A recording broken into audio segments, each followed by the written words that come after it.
Hey everyone, welcome back to Dreamland Encounters. I'm here to share real-life stories about mysterious experiences that might help you relax and drift off to sleep. Drop a comment and let me know where you're listening from. Get comfortable and let's dive into tonight's story.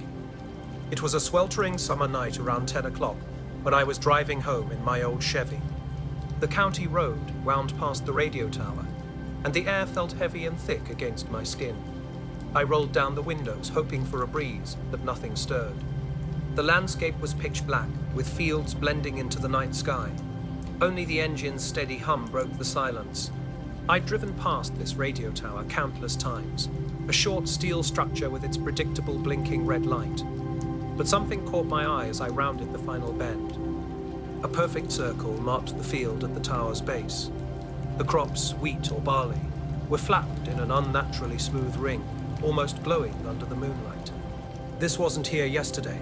I pulled over and stepped out, my boots sinking into soft earth. The summer grass and damp ground filled my senses. The circle stretched about 20 feet across, with stalks bent uniformly in one direction. As I studied the strange formation, my phone suddenly buzzed. When I checked the screen, everything went haywire. Static lines danced across the display, and the signal bar jumped erratically between 0 and 3 bars. I tried turning the phone off, but it had other plans. Instead of shutting down, it started producing voices, low, distorted sounds overlapping each other. Some parts sounded like whispers, others like growls. Underneath it all, a rhythmic chanting seemed to pulse. Unnerved, I backed toward my truck. The engine sputtered and died when I tried to start it. Silence descended, broken only by the phone's eerie static. The radio tower stood motionless, its red light blinking steadily, while something inexplicable hung in the air. The morning after that strange night, I went back to the field. The circle was still there, and its precision struck me immediately. I pulled out a tape measure, exactly 20 feet across. The stalks were bent uniformly, with no broken stems, and the ground showed no signs of disturbance, no footprints, no tire tracks. I'd noticed something was off the previous evening. My car radio had been nothing but static, and even my old handheld scanner, which usually just picks up CB and police chatter, was crackling with unfamiliar voices. They weren't loud, just hovering underneath the normal sounds, making my stomach twist. I asked my neighbor Clint if he'd heard anything unusual. He shrugged, saying it was just the usual wind. But he lives far back, sheltered by trees, and I knew what I'd experienced was different. Over the next few days, reports started trickling in from the area. People near the tower complained about similar experiences. Radios going haywire, phones acting up, static voices, and some even mentioned brief ringing in their ears. Nothing definitive, nothing they could pin to equipment failure. Just odd. Walking toward the circle that night had been surreal. Each step seemed to amplify the static, as if something was aware of my approach. The air felt heavier, almost like standing underwater. The voices in my electronics grew louder, pressing against my eardrums, yet remained unintelligible. Then, suddenly, everything stopped. My phone died, the radio went quiet, and the scanner returned to normal. The air felt lighter, like a weight had been lifted from my chest. I stood there, breathing hard, staring at the circle, trying to make sense of what had just happened. I drove home the long way, windows down, with a persistent feeling of being watched. I tried to rationalize it into the ference, a tower glitch, static bouncing in the air, but something deep inside me didn't believe my own explanation. I went back a couple of times, setting up a small recorder in the field at night, hoping to capture something, but nothing came of it. The mystery remained, unexplained and unsettling. The dirt road along Eagle Ridge's eastern edge stretched out before us that mid-June evening. The mountains in the distance looked dark blue, almost like shadows across the horizon, and the air hung heavy with the day's lingering heat. Marcus, Leia and I were walking home, casually joking around when Leia suddenly pointed up. At first I thought it was a small prop plane on a training run, but this was different. It moved impossibly fast, zipping up and down between the ridges, darting behind peaks, then shooting straight up into the sky and vanishing in an instant. "Holy, did you see that?" Marcus whispered. We stood frozen, silent. The sky was still bright enough to make out the landscape, the peaks, trees, and the road curling around the mountain base. But the object was gone. No sound of a motor, no jet engine, just silence. Weeks later, I drove past a field that had started to feel strange. Something was different. The air seemed thicker, with a subtle vibration beneath my feet. The circular area seemed to hum faintly, almost like the earth was holding its breath.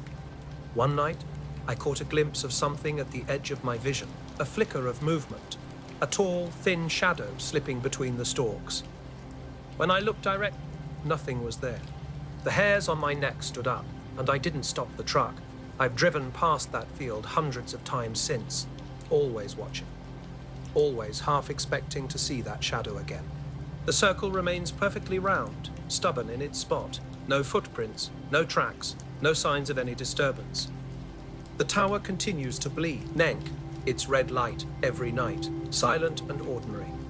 And sometimes when my phone is off or the radio is quiet, I hear it, a low, indistinct whispering just at the edge of hearing, like it's waiting for someone to get too close. I don't go there at night anymore. Not since that first time. Not since I realized how quiet the world becomes when you're standing inside one of those circles.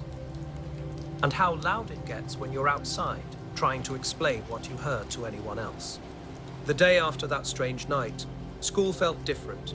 In the guidance counselor's office, two men in crisp black suits sat waiting. They were older, with slicked back hair that almost looked artificial. Mrs. Halbrook was nowhere to be seen. Students were called in one by one, sitting outside. I watched as kids emerged, looking pale and confused, muttering vague responses like just answer questions. The atmosphere was tense, charged with an unspoken energy. When my turn came, one of the men gestured for me to sit. His voice was precise, almost robotic. "Have you noticed anything unusual recently?" he asked. I hesitated. "Like what?" the man continued. "Disturbances in the sky, unusual sounds, lights, movements." My mind raced. Was he asking about last night or the previous evening? I tried to sound casual. "I saw something over the mountains yesterday," I admitted. The other man scribbled notes, looking up to prompt me. "Describe it." I explained what I'd witnessed, something fast, silent, darting, and then vanishing into the sky. My hands were slightly sweaty, but I kept my voice steady. They asked if anyone else was with me. "Two friends," I replied. After the interview, I left feeling unsettled. It wasn't pure fear, but a strange awareness that something was lurking just beneath the surface of everyday life. In the days that followed, things got weirder. Dark-suited men appeared round, only in hallway corners, near bus stops, lingering by trees behind the football field. Every time I looked directly at them, they'd disappear. Late at night, a low, constant humming began. Sitting in my bedroom, reading, I noticed a pulsating sound. Not loud, but persistent. Something was definitely not right. I noticed the humming first, a strange vibration that seemed to lightly shake the windows. It could have been a heater or transformer, but something felt off.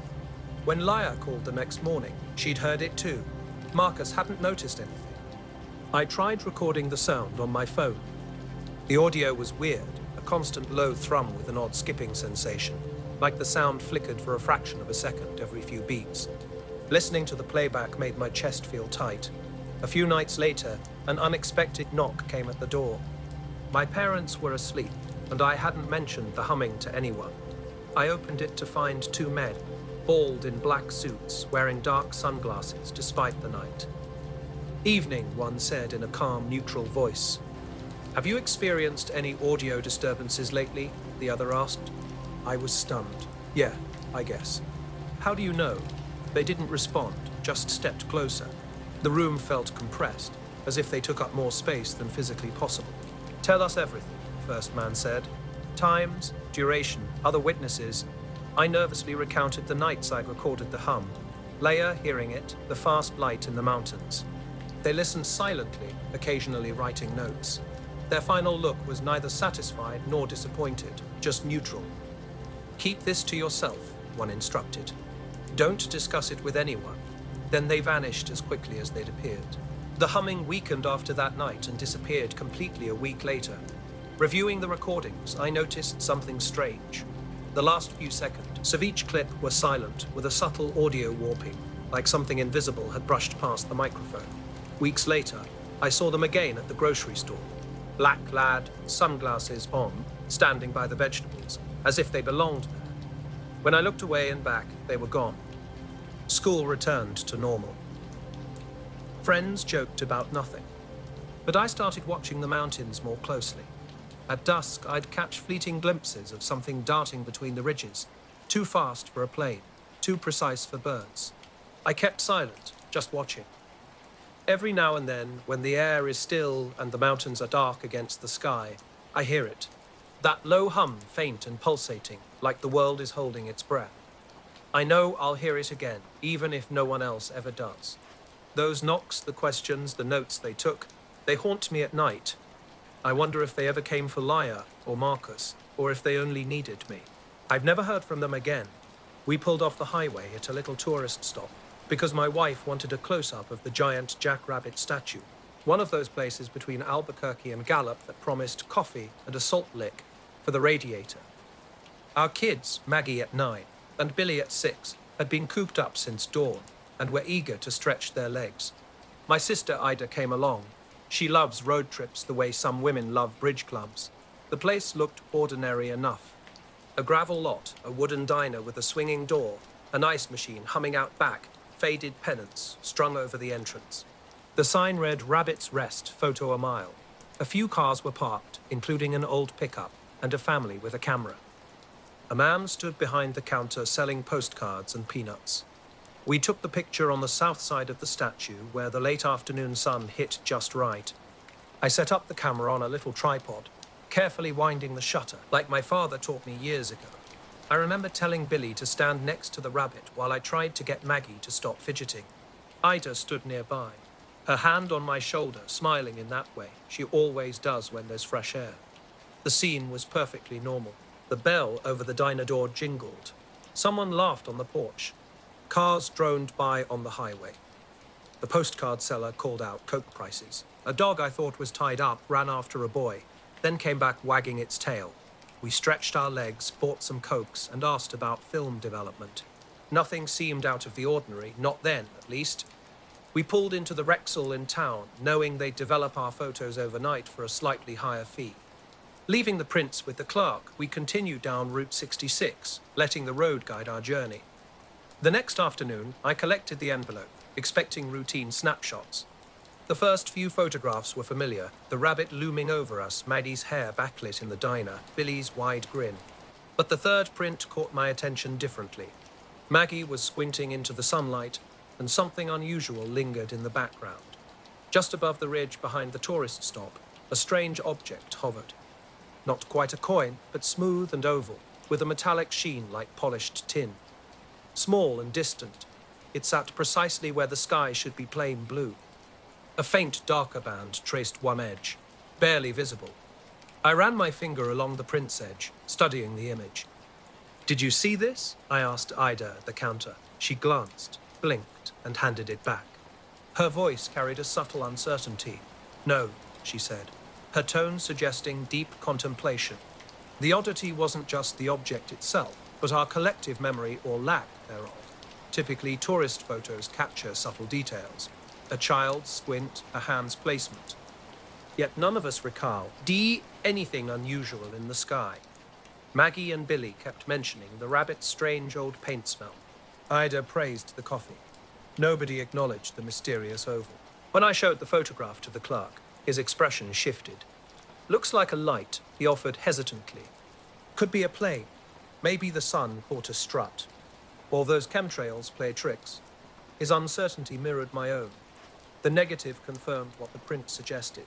Held against the lamp, the silver shape remained crisp, as defined as the rabbit's ear. Returning that week, subtle changes were evident.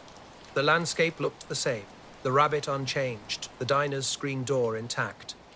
But people's gazes drifted skyward. A different man at the counter mentioned receiving calls from neighboring towns about odd lights the previous evening. He denied seeing anything, then quietly added that a neighbor claimed otherwise. Something had shifted, though nobody could precisely explain what. Cattle stood motionless for hours at the tourist stop. Something felt off, but no one could quite explain it. The cowboy near the gas pump mentioned a strange radio hiss before he went inside for a sandwich, though he brushed it off as nothing unusual.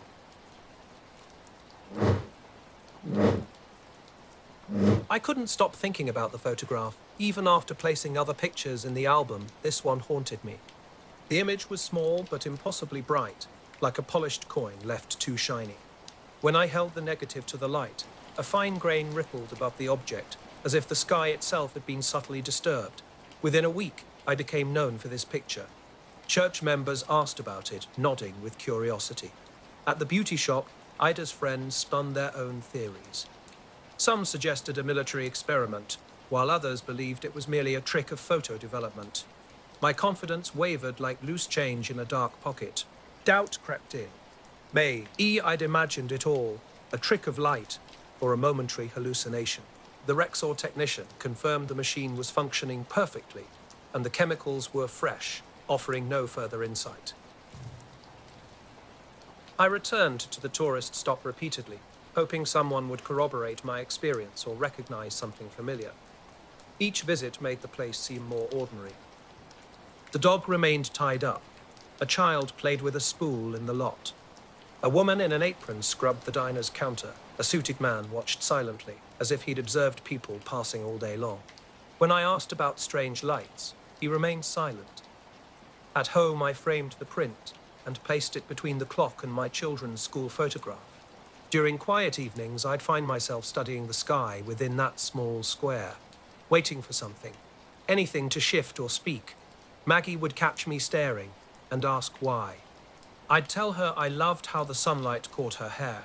She'd smile and run to her room, satisfied. Strange encounters continued. At the gas station, a man turned and asked if I'd ever felt like someone was watching. An old woman at Mrs. Dalton's grocery claimed she'd seen something similar. I'd been walking down Main Street late one night, probably close to midnight, when I first saw him. The town was mostly dark, with only a few flickering lights in the windows of the general store and cafe. He stood under the street lamp near the post office, watching the street as if he belonged there. His suit caught my attention, old, maybe from the 30s, pressed and spotless like it had never been worn. The photograph has hung in our house for years, more out of habit than curiosity. Sometimes late at night I wake and picture the sky behind the rabbit, empty except for a bright coin sliding across it. I think of small things. A clerk's lamp in a drugstore, a negative held up to a bulb. The way a priester family lines up for a picture. I no longer trust my memory to hold everything it sees. A boy at school had mentioned his father's compass spinning while fixing fence posts. Each rumor sat with me like a small stone in my shoe, making me aware of every step. The print sat on my mantle for months. After one storm, I found myself setting it facing the window, as though the thing might slip out of the paper and into the sky. Nothing happened. Children grew and broke toys. The photograph yellowed at the edges. The oval in the sky remained still and small, a light with no sound. Before the leaves turned, I went back to the tourist stop one last time. The rabbit had been repainted. New bunting hung everywhere. A man in the diner told me about a couple from Amarillo who'd come in with photographs showing the same bright spot. Maybe the world's keeping a secret, he said, offering me a stale donut. I don't claim to know what it was. I know how it felt like being present at the edge of something you can't reach. Guests glance at the photograph when signing our guest book, making small remarks about the light. The camera kept something my eyes had missed, and for reasons I cannot name, I kept looking at that small, bright mark as if it might give something back. The man stood out sharply against the dusty backdrop of our town. His shoes were spotless, his coat buttoned with military precision. While most locals wore clothes with worn edges and dusty boots, he looked pristine and deliberate. He noticed me before I could approach. A small, controlled nod came my way. Something felt strange, but I couldn't immediately place why. Unlike other wandering strangers, he didn't appear weary or disoriented. His eyes moved with an unnerving awareness, scanning the street with an expertise that seemed impossible for a visitor. "Evening," he said quietly. "Could you tell me where I might find Willow Street?" I frowned. Willow Street didn't exist here. I'd lived in this town my entire life, and our streets were named after trees, maple, pine, and oak. There isn't a Willow Street, I explained, trying to keep my voice steady. He smiled slightly, as if my response confirmed something he already knew. I could have sworn it was right past the bakery's intersection. I shook my head. The bakery is on Oak Street, I said. Then came the unsettling question. What of Mr. Serridge? I was told he lives near Chestnut and Vine. My stomach lurched. Mr. Precedence of War. Cage lived nearby.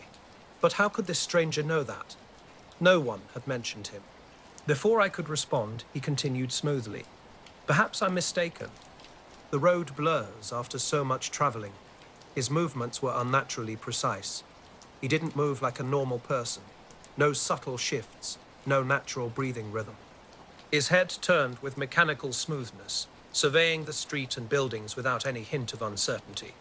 Maybe I've taken a wrong turn, he said finally. Could you point me to the center of town? Feeling disoriented, I gestured down the street. You're already on Main. The center's right down that way. I first noticed him under the street lamp near the clock tower, a figure that seemed slightly out of place. He paused, looking down at Main like he was searching for a memory, then offered a faint, almost wistful smile. His words were strange from the start. The directions I'm given rarely match the streets I walk, he said. Something about the way he spoke felt wrong, too formal, too deliberate. Like a line practiced countless times. I decided to keep my distance. As I stepped back toward my apartment, I felt watched. Glancing over my shoulder, I saw him standing motionless under the lamp, just looking. Then he made an odd gesture, a small, precise wave, as if acknowledging something invisible to everyone else. Over the next few days, he appeared everywhere. The grocery store, the town library, the old church at the edge of town. Each encounter was marked by peculiar questions that made no sense. Is the Smithson place still there? The one with the white picket fence? No one had used that name in years. He'd mentioned the train, claiming it should have passed an hour ago, despite the schedule showing nothing for 3 more days. People would look at him briefly and quickly look away, but he seemed unaware. Sometimes, when I watched him, his eyes appeared to track something just beyond my perception. One foggy night, I found him near the town's edge, past the growing cornfields. He stood by the railroad tracks, staring into the mist. Curiosity drew me closer. You shouldn't be here, I said softly. He turned, smiled faintly. And yet, here I am. His gaze was strange, fixed on a point beyond the fog, not moving naturally like human eyes. I've been told to wait for the evening light, he added, though the light seemed to come slowly here. Behind us, the town was utterly silent. No dogs barked, no sounds broke the stillness. Just the fog, thick and heavy, separating us from everything familiar. The night was silent. No crickets, no distant train rumble.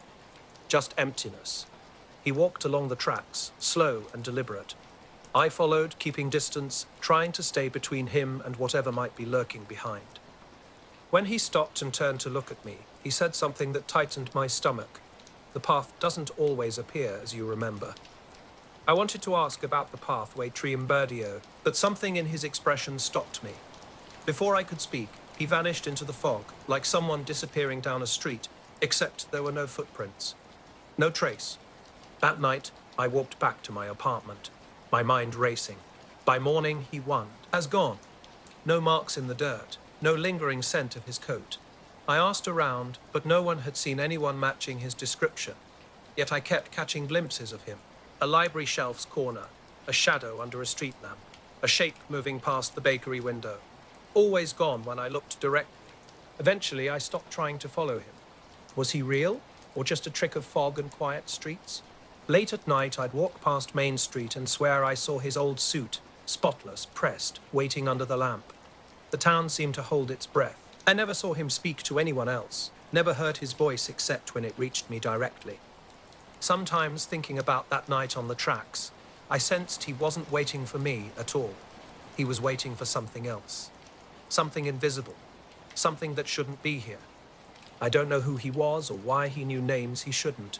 Why he asked about streets that didn't exist. Why he could disappear into fog like the world had swallowed him. But he was here. His memory stays with me like a shadow at the street lamp's edge, always just out of reach. I never told anyone. Not in town, not to my family. They would have called me crazy. But I still see him sometimes when fog rolls in and streets empty. And I keep thinking, maybe he isn't a man at all. Maybe he's just something else, walking slowly along the paths we think we know. Late-night drives after double shifts can hollow out your head. This stretch of Old Mill Road felt like a different hour entirely. No houses, just a ditch on either side, with a single orange street lamp every half mile creating soft black spaces between. I pulled over, killed the engine, and left the dash clock glowing. Leaning back with hands on the steering wheel, I tried to let my eyes refocus. The air was humid, smelling of cut grass and exhaust. Crickets chirped steadily, not loud but consul cost. Stand. A few minutes passed. Then I noticed a distant blink, a dim headlight rolling toward the intersection 2 miles down. The kind of approaching car you expect to pass and then disappear.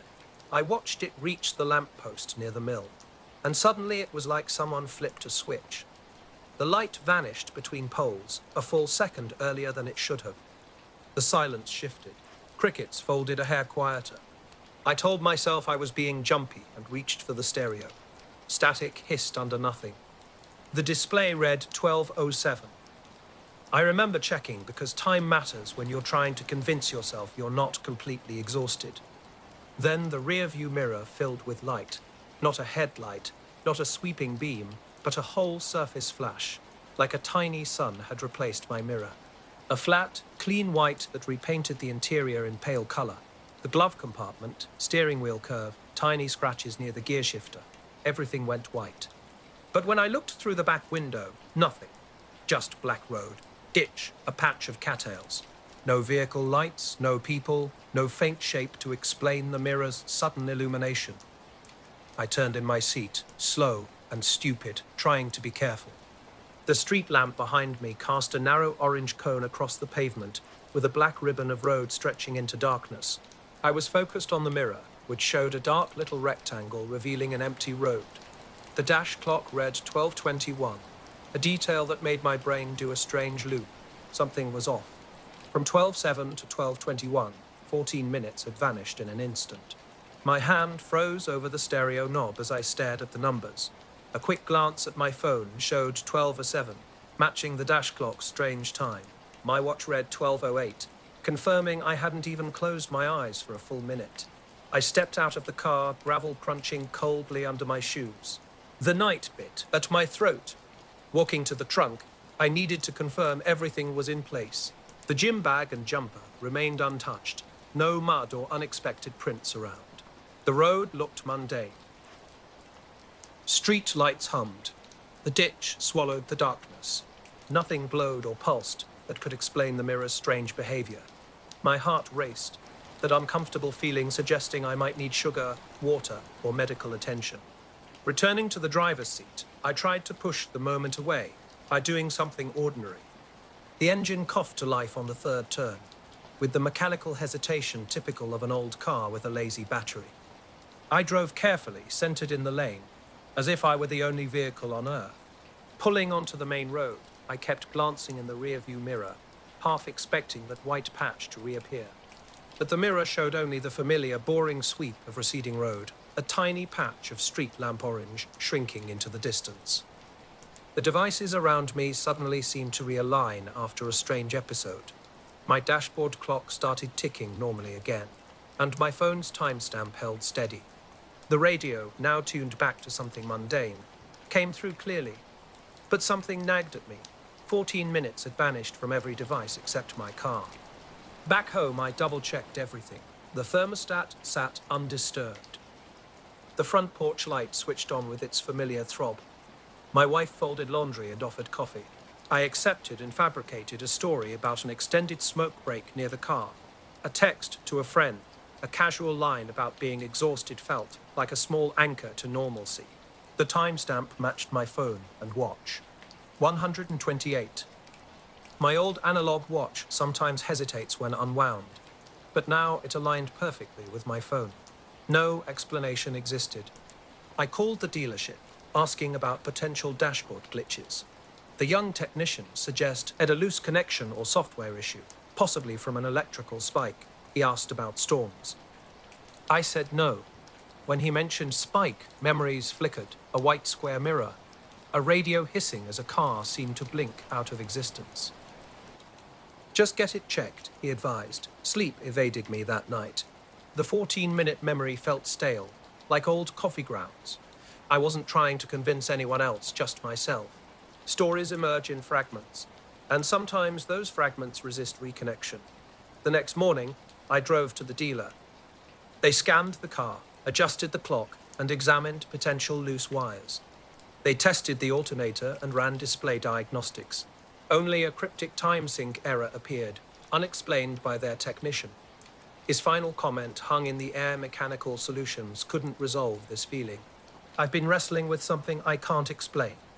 Gremlins are usually just bad wiring, but this was different. Around 12:45 a.m., I was in bed scrolling on my phone when a sound caught my attention. At first, it was barely perceptible, more a vibration in my chest than an actual noise. The house was quiet, with only the fridge's soft buzz in the background. But then the refrigerator went silent, and the sound became clearer, a deep, steady hum from outside. I peeked through the front window blinds. The street was empty, no cars, no people walking dogs, yet the hum hung in the air. Cool night air and the damp asphalt smell greeted me as I stepped onto the porch. Outside, the humming intensified, not loud but thick, almost tangible. Then I saw them. Above the houses, maybe 200 or 300 feet up, a tight cluster of white or pale blue lights. They looked like bright stars, but they didn't blink or twinkle. A dozen, maybe more, moving in a way I'd never seen before. Not circling, not in a straight line, but like a school of fish, darting, free, zing, sliding sideways, tilting in completely different directions without any gradual movement. 14 minutes earlier, something strange had happened in my car. The dashboard showed time warping, like someone had pressed fast forward on a movie and left the film broken. A white square had filled and then vanished from the mirror, like a camera shutter closing. Now, these lights moved with the hum, which seemed to change pitch as they spread out or clustered together. Instant changes, no arcs, no curves. The only certainty was that I was home, and the world kept moving. Everything else existed in that space where unexplainable things hide just beneath the surface of normal reality. I started keeping my phone face up on the passenger seat after that day, like watching a clock, trying to use time as an anchor. It hasn't happened again, and somehow that might be worse. Sometimes at traffic lights, I catch myself looking in the rearview mirror, hoping the impossible will reappear, wanting validation. But the dashboard numbers remain stubbornly ordinary. I was on my little boat, a 24-feet center console named the Minnow, somewhere off the northern coast of Maine. Normally, I wouldn't venture out past 10 o'clock, but that night I had some fish to clean up from earlier trips, and the moon was almost full. The lights weren't huge, but their movement made them feel unnervingly close. They clustered higher when bunched up, and I found myself walking halfway down my driveway, eyes locked on them. Every shift made my stomach flip, like watching something that ignored the rules I expected it to follow. No rotor noise, no jet sound. The entire neighborhood fell into an eerie silence, punctuated only by a low hum. Even the usual highway noise from miles away had vanished. The formation began moving toward me, though drifting doesn't quite capture it. They seemed to glide on invisible rails, slowing just above the nearest row of houses. From where I stood, I could see they weren't attached to anything solid. Open air surrounded them. For about 30 seconds, they hung there, silently shifting and reforming. The thought of grabbing my phone from inside felt wrong, as if looking away might make them disappear. Then, all at once, they started to climb, pulled upward by some unseen force. The hum rose with them, not increasing in volume, but rising in pitch until it felt like pressure in my ears. They entered a low bank of clouds above the streetlights and vanished instantly. The moment the last light disappeared, the humming stopped, not a gradual fade, but an abrupt cut-off, like someone flipping a switch. The silence that followed felt different. Not just quiet, but empty. I stood in the driveway, staring at the cloud cover for a long time. Nothing returned, no lights, no sound, no movement. Then I realized I'd been holding my breath. When I went back inside, my clock read 108. I couldn't have been outside more than a few minutes, yet my hands were cold. as if I'd been standing out there much longer. The next day, I checked local news and weather. No reports of aircraft, nothing about strange lights. But the way they moved, I still can't explain it. Planes don't move like that. Neither do drones. I haven't heard that hum again. Yet sometimes, late at night when it's dead quiet, I catch myself turning off whatever I'm watching, just to listen. The night was cold, the kind that chills you to the bone despite layers of clothing. Water lay calm and syrupy, almost unnaturally still. I had just finished setting my lines and was rinsing the deck when something caught my eye. At first, I thought it might be another boat or a lighthouse signal, but the radar showed nothing. Suddenly, a beam of white light appeared, cutting the digities, cutting the pars, rough the clouds with an eerie precision. It wasn't like any searchlight I'd seen before, too steady, too controlled. The light slid across the waves as if someone were methodically sweeping them with a ruler. The beam felt cold, not just in temperature, but in a way that seemed to drain warmth from the air around me. My teeth chattered, and even through my gloves, my hands went numb. The water beneath the light looked bleached, stripped of all color, unlike anything moonlight would do. I tried to start the engine, but my fingers were clumsy and slow. Something held me in place, a mix of fear and curiosity. The light moved in a deliberate pattern, searching, though I couldn't tell if it was searching for me or something else entirely. Then, as suddenly as it appeared, the light vanished. Complete darkness rushed in, thick and heavy, like a wet blanket thrown over the ocean. Silence surrounded me. No helicopter sounds, no drone motors, nothing. The water seemed different now, colder, somehow wrong.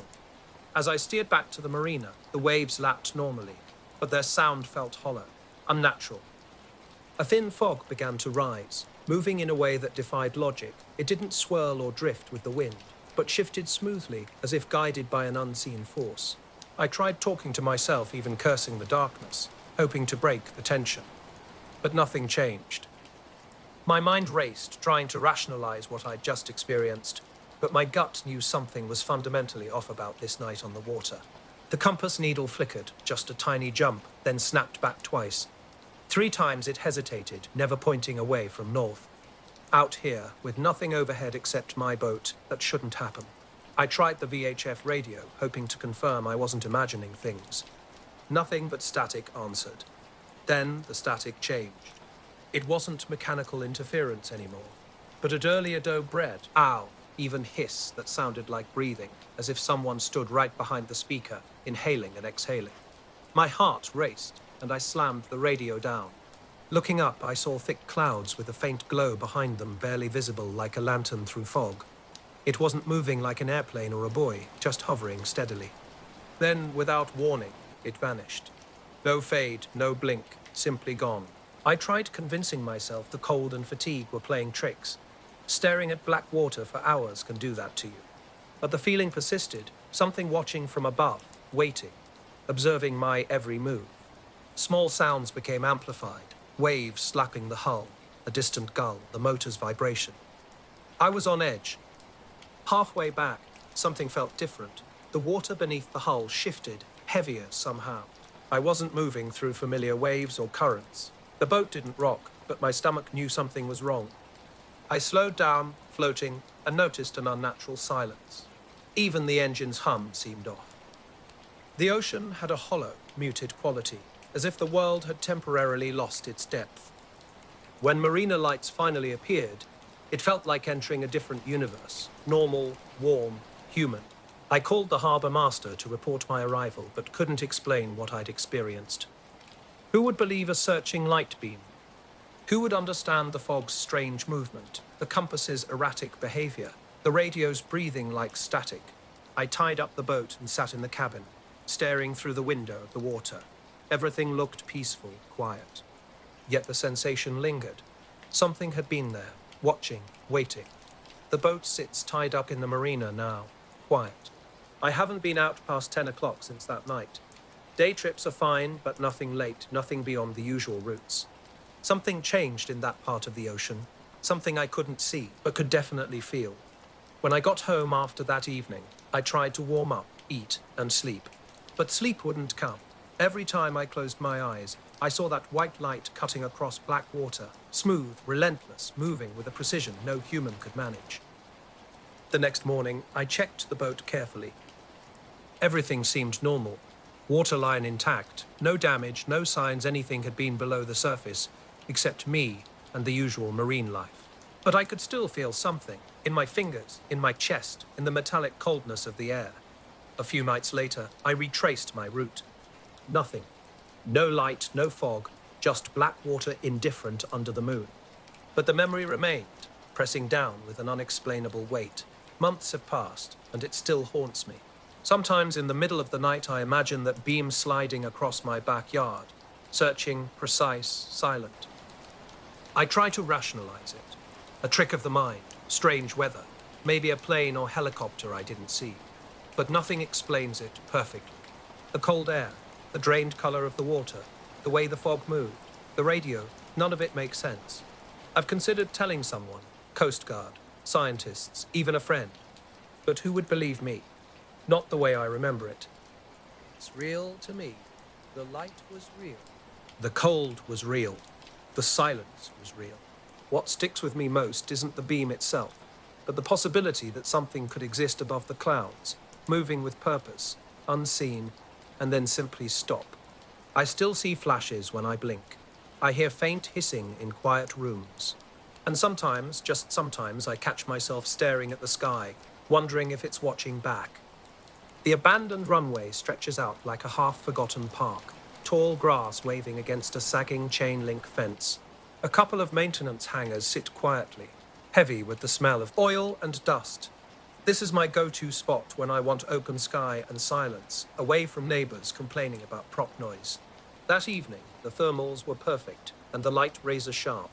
I was trying to capture the last sunlight on the control tower for a time-lapse. Something felt wrong from the start. The swallows that usually skimmed the grass at dusk were absent. An unnatural silence hung in the air, as if someone had muted the entire landscape. No insects buzzed, no life stirred. I sent the drone up anyway, watching the live feed on my tablet.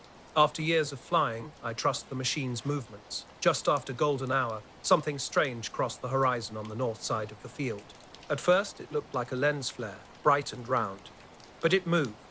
Sliding low over the hangars, it drifted into a gathering bank of clouds. The drone tracked its impossible speed, a blink of movement followed by a sudden complete stop at the cloud base. No sound came through the tablet, no echo rippled across the field. Then, faster than the eye could follow, it vanished inside the cloud. My fingers hit record out of pure instinct. I always capture everything. Later, reviewing the footage, the object appeared as a hard-edged disc, not a blurry smear. It entered the cloud bank, and the pixels bloomed around it for a single frame like heat haze, before disappearing completely. The timestamp revealed a clean 1-second gap where the object should have been. The clouds moved identically before and after. I replayed the segment until my neck ached from tension. After landing, I checked the SD card under a pocket lamp. On my laptop, the footage looked normal, except for that single, strange second. I uploaded a copy to my external drive and tucked the original card in my pocket. I'd show some friends who chase storms get their take. I needed someone to confirm I wasn't just tired or imagining things. Sleep didn't come easily that night. That blank white space where the object entered the cloud kept replaying in my mind. The next day passed normally. Late afternoon, something caught my eye. A sedan sitting oddly at the end of my street as I pulled into the driveway.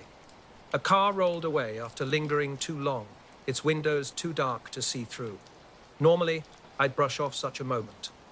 But something about this car stuck with me. That evening, an unknown number called, and went silent the instant I answered. My unease grew.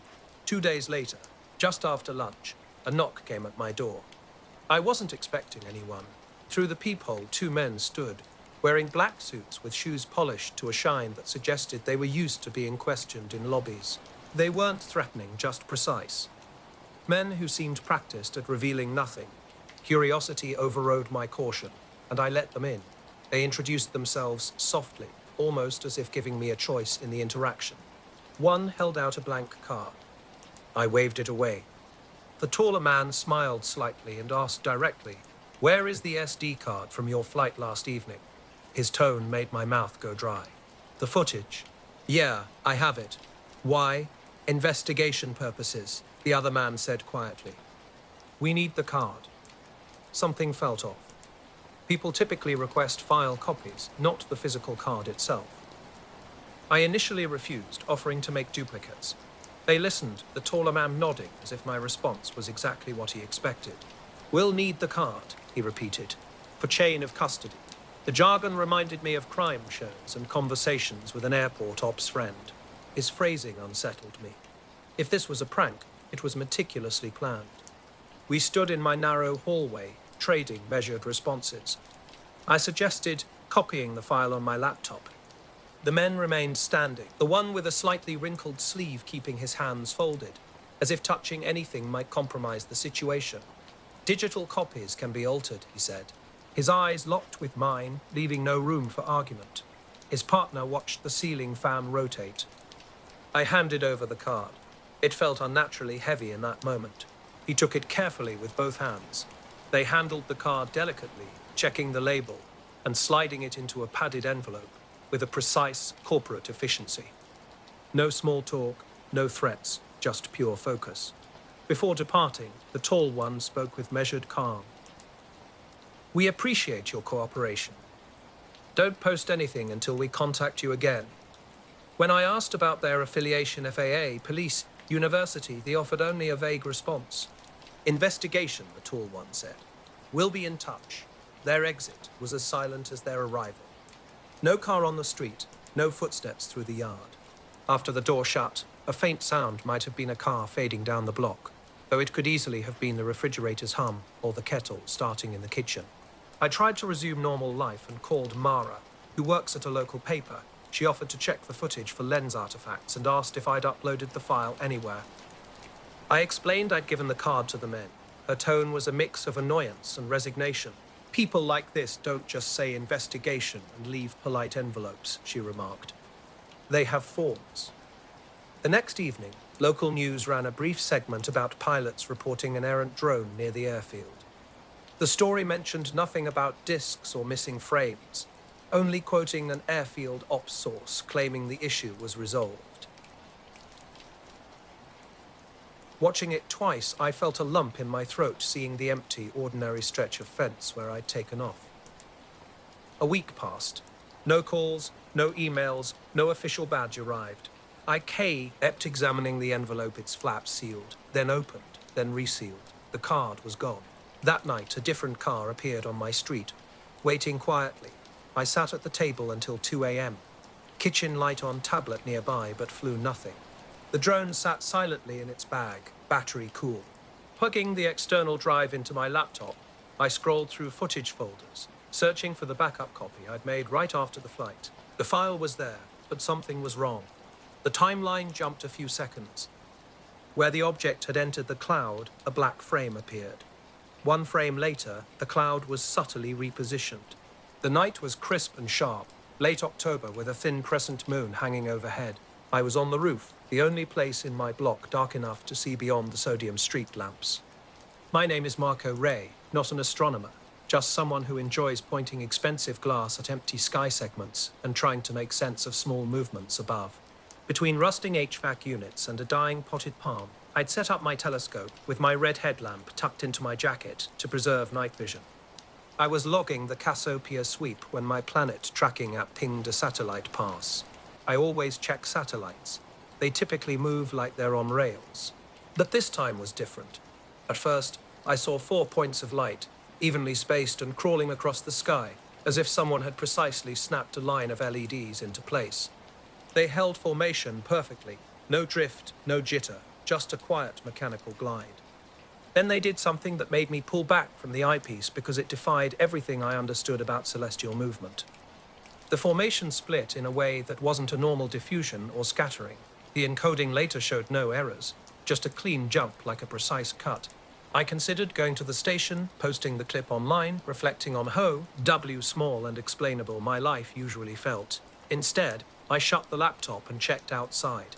The car was gone. 2 weeks later, an anonymous envelope appeared on my porch. Inside was a single printout, a still from my footage, cropped so tightly the disc looked like a coin on nice paper. The back read, "Please exercise discretion and nothing else." I taped it inside my storage cabinet with propellers and spare batteries. I'm uncertain what this means or what they are. I don't know if handing over the card calmed or started something. But I know the birds haven't returned to the airfield quite the same way. When I stand on the berm at dusk, the clouds feel stranger. I still fly, but now I always save recordings to 2 cards and 1 drive, keeping a physically separated copy just in case. The sky settled back into its normal scatter after 10 minutes, an airplane crossing with its blinking nav lights, a satellite behaving exactly as it should. I packed the scope away, hands still a little clumsy, and thumbed the recording. The file's thumbnail moved, but when I tried to open it, my phone choked. File corrupted. The media app said, "The polite way electronics tell you that you don't own the moment you thought you owned." I shrugged and went inside because it was late, and rooftops always have the best ghosts. The lights had moved with an odd, clean choreography for maybe 3 minutes. They'd push in, snap apart, slide sideways without the faintest arc, vanish for a blink, and reappear a fraction of a degree away. No sound at all. The air on the roof was ordinary. Traffic down the avenue, a distant dog bark, a far plane. But the motion itself had the wrong physics. Sharp turns that would tear apart any aerodynamic surface. Pauses that weren't pauses, but jumps. One of the points had folded inward, on an angle so sharp, it looked like the light had just stopped being a T and was now an edge. The motion was instantaneous, like a page flipping. I blinked, and the thing had changed again. Corners forming and reforming. More geometry than flight. I checked the scope for reflection, tapped the eyepiece, thought maybe an internal glitch. The live feed on my phone showed the same thing, just smaller. So, it wasn't me hallucinating. I started recording because that's what you do when something refuses to behave. You make a copy so later you can argue with it. What began as a scatter of birds became a clean break. 4 points arranged into a square, then 2 points slotted inward to make a diamond. Suddenly, it transformed. The next morning, I had to get up for work at the public library downtown. I've been the evening reference librarian there for 3 years. The job is mostly lending answers and shushing teenagers. Library work is sensible, which is why what happened after the roof felt strange on top of strange. I walked out of the staff entrance at 8:15, and 2 men were on the sidewalk across the street. I noticed them because the morning felt ordinary, and then the men were there.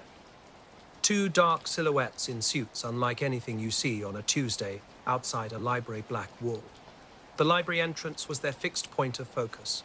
2 men in narrow ties and immaculately clean shoes stood motionless under a closed storefront's awning.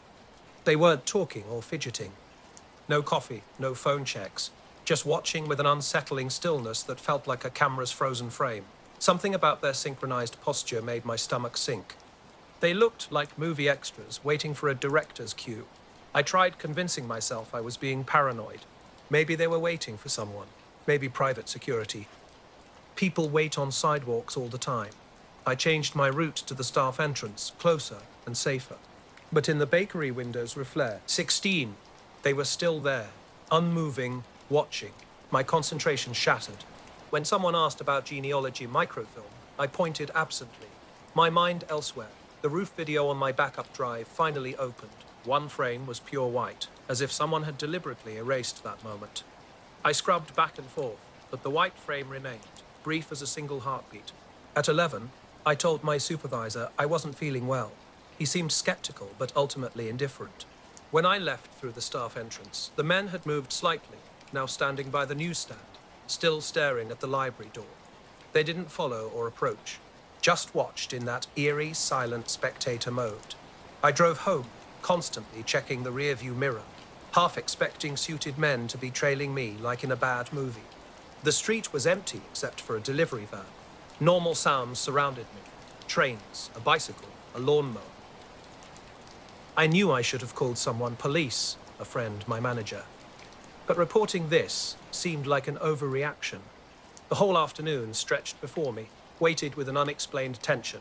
I couldn't find the white frame on my clipboard, no matter how hard I tried. The backup card from the glove box didn't help either. A day later, the file behaved strangely. The recording would play normally until it hit the white frame, then suddenly jump forward a second, resuming as if nothing had happened. It wasn't corrupted, just altered in a way that suggested someone had edited the world's continuity. Over the next 2 days, odd occurrences began to accumulate.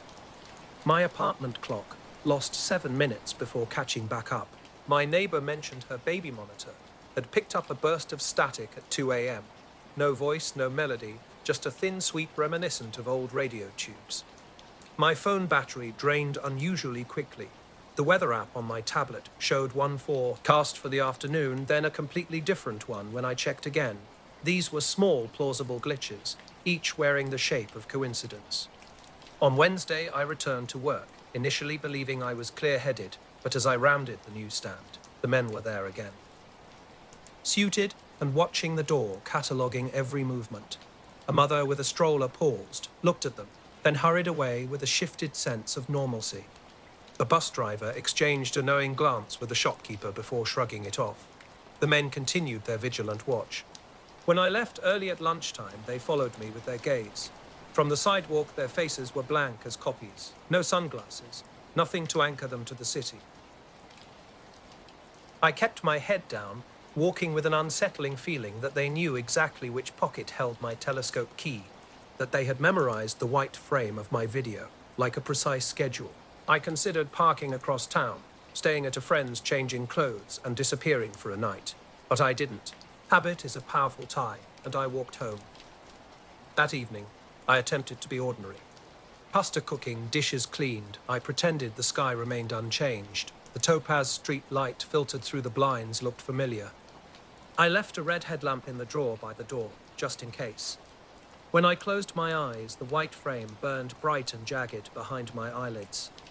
I've been flying small aircraft for over a decade, mostly charter flights and the occasional sightseeing trip. That afternoon was routine. A short hop from Billings to a private strip just outside of Sheridan. The sky was cold and clear, with a thin layer of high clouds. Winter light washed everything in a silvery hue that couldn't quite break through the clouds. About 30 minutes from landing, something caught my eye. At first, I thought it was just a strange break in tiff, the cloud cover catching sunlight, but it moved differently. A metallic disc dropped straight down from the cloud layer, perfectly vertical, no tilt, no wobble. It stopped mid-air, hung there for maybe 2 seconds, then shot off horizontally and vanished into the mountain haze. No sound, no contrail, nothing. My first thought was another plane from an odd angle, but there were no wings. The object was too smooth, too clean. I kept checking my instruments, half expecting something to go wrong, but everything remained normal. I landed without incident and taxied toward the hangar. That's when I noticed them. 2 men standing just inside the building's shadow. Both wore black suits, white shirts, plain dark ties, no coats, despite the 25°C temperature. One was tall and thin, the other shorter and broader. Both looked pale, as if they hadn't seen sunlight in months. They didn't approach immediately. They just stood there while I shut down the engine and climbed out. Then the taller one stepped forward. "Mr. Harlan," he said in a flat, almost mechanical voice. The shorter man added, "We'd like a moment of your time," holding a clipboard with several sheets of paper. Something felt off. The city had felt watched recently. I'd left work early 2 days running, and both times, 2 men in suits stood across the street, doing nothing but watching until I was gone. I couldn't shake the feeling that something strange was happening. I didn't know about the lights on the roof, the men on the sidewalk, or whether the missing frame was a cut in time, a bad app, or some electronic trick playing with my nerves. I froze when they mentioned their approach. I hadn't called anyone about what I saw, and I wasn't even sure what to call it. "I saw something," I said hesitantly. The taller agent responded matter-of-factly. "That's why we're here." He handed me a pen and flipped a clip, a third, toward me. The form was covered in small, dense text. Quickly scanning it, I caught only 2 phrases: atmospheric interference and no threat to flight safety. They wanted me to sign, essentially confirming whatever I'd witnessed was a known atmospheric effect. No mention of anything unidentified. "Who are you with?" I asked. "Federal jurisdiction," the shorter man replied, as if that should satisfy my curiosity. When I pressed further, he simply repeated, Federal jurisdiction. The wind grew stronger, rattling the hangar doors behind them. I noticed something strange. The airstrip was completely empty. No fuel truck driver. No usual arrival handler. Just silence. I don't feel comfortable signing, I started to say. The taller agent interrupted. You did see atmospheric interference. It wasn't a question. His tone carried an odd certainty, like I was expected to agree. I saw a metallic object, I said slowly. The shorter man stepped closer, so near I could see his eyes. Something was off about them, unnaturally uniform, almost grey. The object you saw was not metallic, he stated firmly. It was atmospheric interference. I glanced toward the terminal. Dark windows. No movement. No sounds. Suddenly, I realized I hadn't heard another engine or voice since landing. The taller man extended the clipboard again. Please sign, Mr. Fick. Harlan. We have other matters. Something in me just wanted to escape. I signed without reading, and the moment my pen lifted, the shorter man snatched the paper, tucking it under his arm. They stepped back in perfect sync, as if our conversation was conclusively over. No handshake. No thank you. Just a slight nod from the taller agent before they walked into the hangar's shadowed depths. I stood there, uncertain whether to follow, watching them disappear. The house was empty that Thursday night in EDE. Rye Spring, my parents were out late. Mom at her book club, Dad working the evening shift at the mill. Alone in my room, I half listened to music while fiddling with the ham radio I bought second-hand from Larry at the county flea market. For a year, I'd been teaching myself how to use it, usually picking up local chatter from truckers, hobbyists, and weather reports. But this night was different. I landed on a frequency with a voice speaking in a language I couldn't recognize. Short, clipped words flowed like a rhythmic code, without music or static. I scribbled down the sounds in my notebook, then silence. Suddenly, a deeper voice emerged, reading a string of numbers, 43.8192.475. Coordinates, I wondered, but didn't investigate immediately. I waited, hoping for more, but the frequency went dead. Searching through every channel yielded nothing similar. The next day after school, curiosity got the better of me. I typed the numbers into Google Maps. The location was a patch of woods about 20 miles south of town, near a place called Devil's Hollow, just farmland and tree lines I'd driven past with my dad before. I kept the discovery to myself. Later, at the airfield, something strange happened. I stepped into the empty hangar, noticing no open doors or possible exit routes. A plane starting up down the strip broke the silence, momentarily restoring a sense of normalcy. My usual ground crew guy appeared, asking about fuel. When I mentioned the two men who'd been there moments before, he looked confused, claiming no one had been around all day. I didn't press the issue. After paying for fuel and leaving, I discovered my flight log was missing, the notepad gone, though the pen remained clipped in place. Those men were never seen again. I got home from school that afternoon, and two men were standing on my porch. They looked nothing like ordinary visitors. Both wore re-identical black suits with crisp white shirts and black ties. No identifiers, no badges. One was tall and lean with pale skin and sharp features.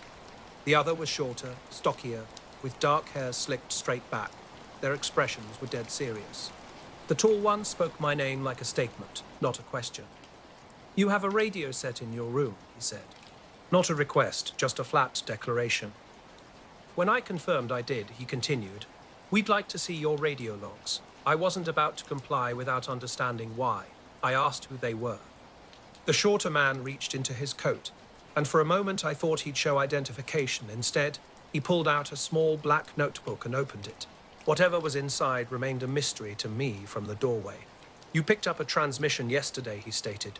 We need to verify your records. I stood my ground, telling them I wouldn't provide anything without my parents present. The tall one exchanged a glance with his partner. Nothing to worry about, he assured me. It's for your safety. Those words rang hollow, somehow wrong in his tone. I suggested they leave their information so my dad could follow up. They looked at each other again. Then the shorter one closed his notebook. We'll be back, he said. They walked down the driveway to a black sedan with no license plates. Later that night, I discovered something strange. The notebook page with those weird words and numbers had vanished, not torn out, but completely gone. Every other page remained untouched, my handwriting exactly as I'd left it. Days passed. I kept the radio off. Then, unexpectedly, it clicked on by itself while I was doing homework. Static erupted, followed by that same deep voice. 3.89222.475. That night, my dream was vivid. I walked through a forest of bare trees, hearing voices ahead but seeing no one. The ground, despite the winter-like landscape surrounding me. When I woke, something felt different. A sense that something had changed. The radio was hissing static even after I switched it off. Frustrated, I unplugged it and shoved it into the closet. A couple nights later, I was heading home after dark. Turning onto my street, I spotted a familiar black sedan parked 2 houses down. Same model, same color as before. As I passed, I glanced over. The tall man from earlier sat behind the wheel, hands gripping the steering wheel, staring straight ahead without moving. I pulled into my driveway and pretended to check my phone. When I looked up again, the car had vanished. Since then, I haven't touched the radio. Earlier that day, I'd been out checking the fencing in the east pasture just before sunset. We'd had calves escape earlier in the week, and I wanted to prevent another incident. The air was unnaturally still, that heavy, quiet calm that settles before the light starts to fade. No wind, no insects, no distant tractors, just complete silence. My ATV was parked near the gate while I walked the fence line, wire and gloves hanging from my back pocket. Halfway along the north side, something caught my eye over the hayfield. About 20 feet above the ground, it was hovering. At first, I couldn't quite process what I was seeing. This wasn't a typical drone or balloon. Instead, it looked like 2 pyramids joined at their bases, with the points cut off.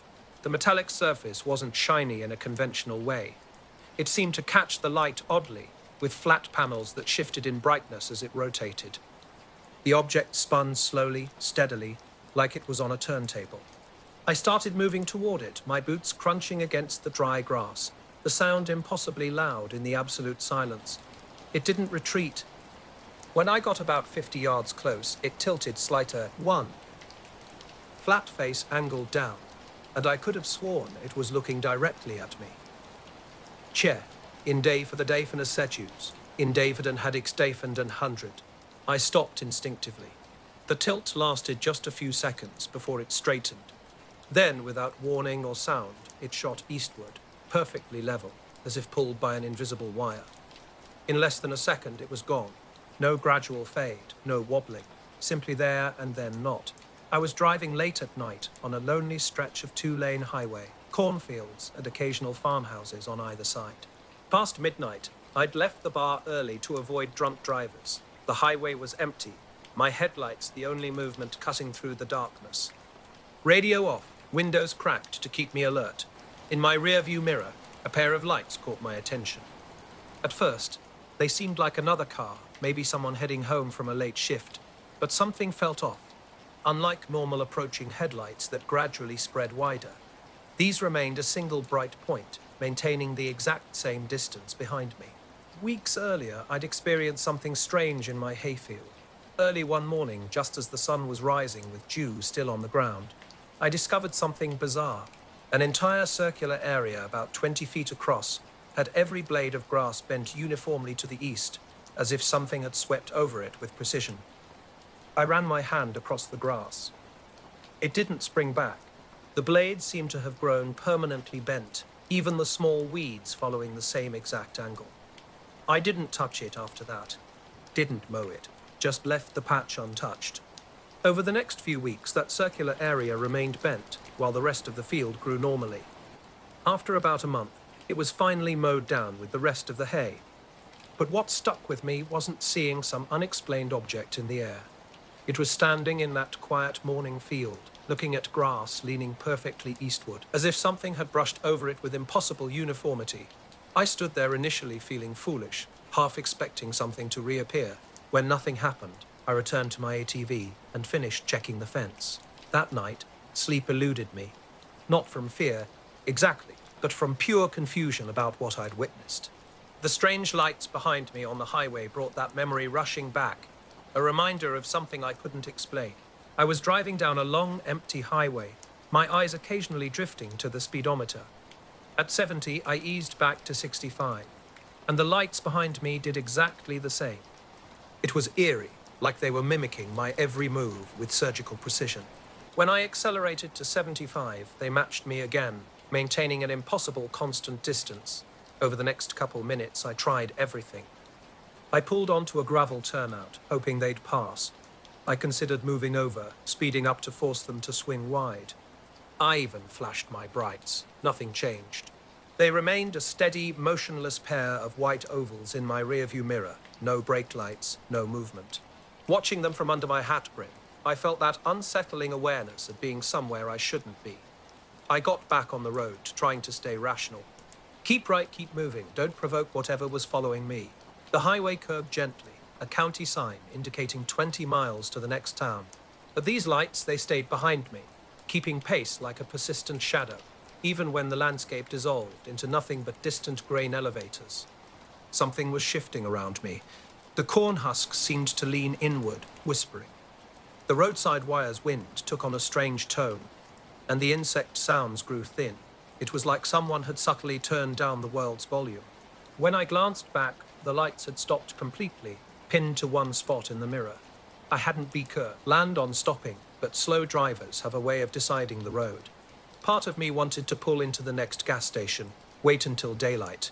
The idea of a stranger lurking in a parking lot didn't sit right. My phone showed no signal, just a grey screen, the folded map in the glove compartment, another secret waiting to be unfolded. So I kept driving, the heater low, watching those unmoving lights, wondering what would happen next. I sat in the lobby, engine running. The dashboard cast a dim glow, and I kept the car idling. My heartbeat echoed in the small space, feeling safer behind the mechanical shield than in the open air. In the mirror, lights sat motionless for a long minute. Then they blinked, a slow, deliberate movement like a camera shutter. When they reopened, they had risen above the tree line, as if pulled by an invisible rope. No sound accompanied their ascent, no engine hum, no metallic whisper. The two white orbs drifted against the black sky. Their movement was so supple, I initially thought the earth might be turning beneath them. They moved in perfect unison, level and calm, sliding toward the horizon like lanterns guided by a gentle hand. For a moment, I stupidly imagined they were balloons with lights, some strange prank. But balloons don't maintain such precise altitude or move with such unwavering, accelerationless grace. The orbs shrank into the night, disappearing like a distant plane switching off mid-flight. The moment they vanished, the world seemed to unclench. Crickets resumed their chorus. First a cautious note, then full volume. A distant freight train rumbled. Wind stirred roadside eddies, and county sign letters glinted in my headlights. I laughed then, hysteria edging my voice. After minutes of absolute stillness, I suddenly realized how profoundly alone I'd been. I climbed back in a two-pommel and drove. The road ahead was eerily empty. No other cars crossed my path. No blinking intersections, no distant high beams, not even tail lights for miles. The little diner on Route 9 stood dark, its neon sign cold and silent. Everything bore the hush of a town that had decided to stop existing. I tried convincing myself I was simply exhausted, that long hours had stretched my perception thin, playing tricks on my mind. The highway beneath me remained mercilessly ordinary. Painted lines, roadside weeds, my tires thumping softly over patched seams. I kept expecting some sign that the world had returned to normal, that the strange encounter would resolve itself. A late August evening near Grace Cove, just north of Cape Elizabeth in Maine. The day's heat had softened, leaving a gentle coolness in the air. I sat alone on the beach, waves breaking rhythmically against rocks and sand. The sky stretched clear overhead, a slight haze lingering near the horizon. Nothing out of the ordinary for this coastline. After driving home later that night, the highway seemed endless. A car passed, then a semi-truck blared its horn. Silence followed, hanging like a held breath. My driveway stood empty when I arrived. I killed the engine and sat for a moment, hands on the wheel, contemplating calling someone. Looking up, the suburban sky appeared unchanged. Stars dotted the darkness. The neighbor's porch light glowed softly. An upstairs television flickered through a distant window. No strange lights arced across the horizon. No unexplained orbs dangled from mysterious ropes. Inside my kitchen, I brewed coffee that tasted of nothing. The house settled around me. Pipes whispering, frames creaking, refrigerators humming their mechanical sympathy. I constructed explanations. Tiredness, a prank, a weather balloon. Yet none felt completely satisfactory. Part of me longed to return to T, Hat Highway spot, to anchor the memory. Another part wanted to lock the entire experience away, forgotten. Ultimately, I left the diner light off, drew the curtains closed, and went to bed.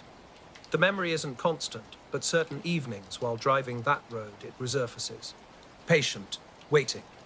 I'll check my rearview mirror, ensuring the lane behind me remains empty.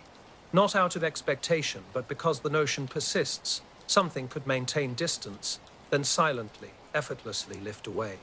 Such an idea embeds itself. It settles deep, like a cold draft in your bones. Dusk was fading, with just a hint of light left after the sun had disappeared behind the trees. The tide had pulled back and settled in. As I gazed toward the horizon, something unusual caught my attention. A row of tiny lights hovered just above where the water met the sky. They weren't like typical fishing boat lights or buoys. These were perfectly spaced, unnaturally still, suspended about 100 feet apart. I tried using my phone to zoom in, but the screen only showed blurry dots. The lights were steady and consistent, soft yellowish white, almost like small lanterns hanging from invisible strings. Fog began rolling in from the east, slightly blurring the lights but not hiding them completely. The tide crept closer, waves growing louder as they washed over rocks and onto the shore. Despite the water's movement, the lights remained completely motionless. Around me, a family was packing up their cooler, seemingly unaware. Nobody else appeared to be watching these strange lights. I wasn't even certain I should be paying attention, wondering if exhaustion was playing tricks on me. Yet something kept me transfixed. I felt like an unexpected witness to something not meant to be seen. After about 20 minutes, one light began to fade, almost like a slow blink.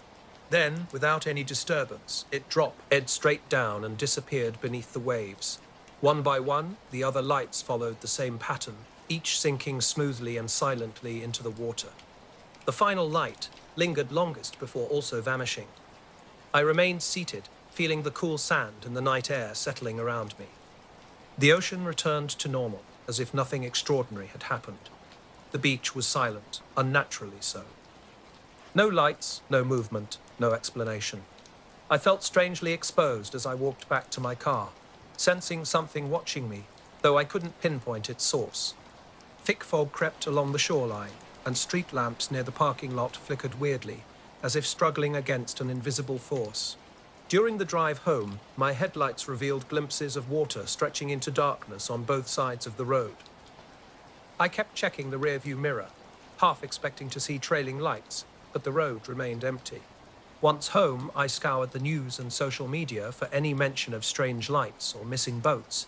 Nothing unusual, just typical summer stories and traffic updates.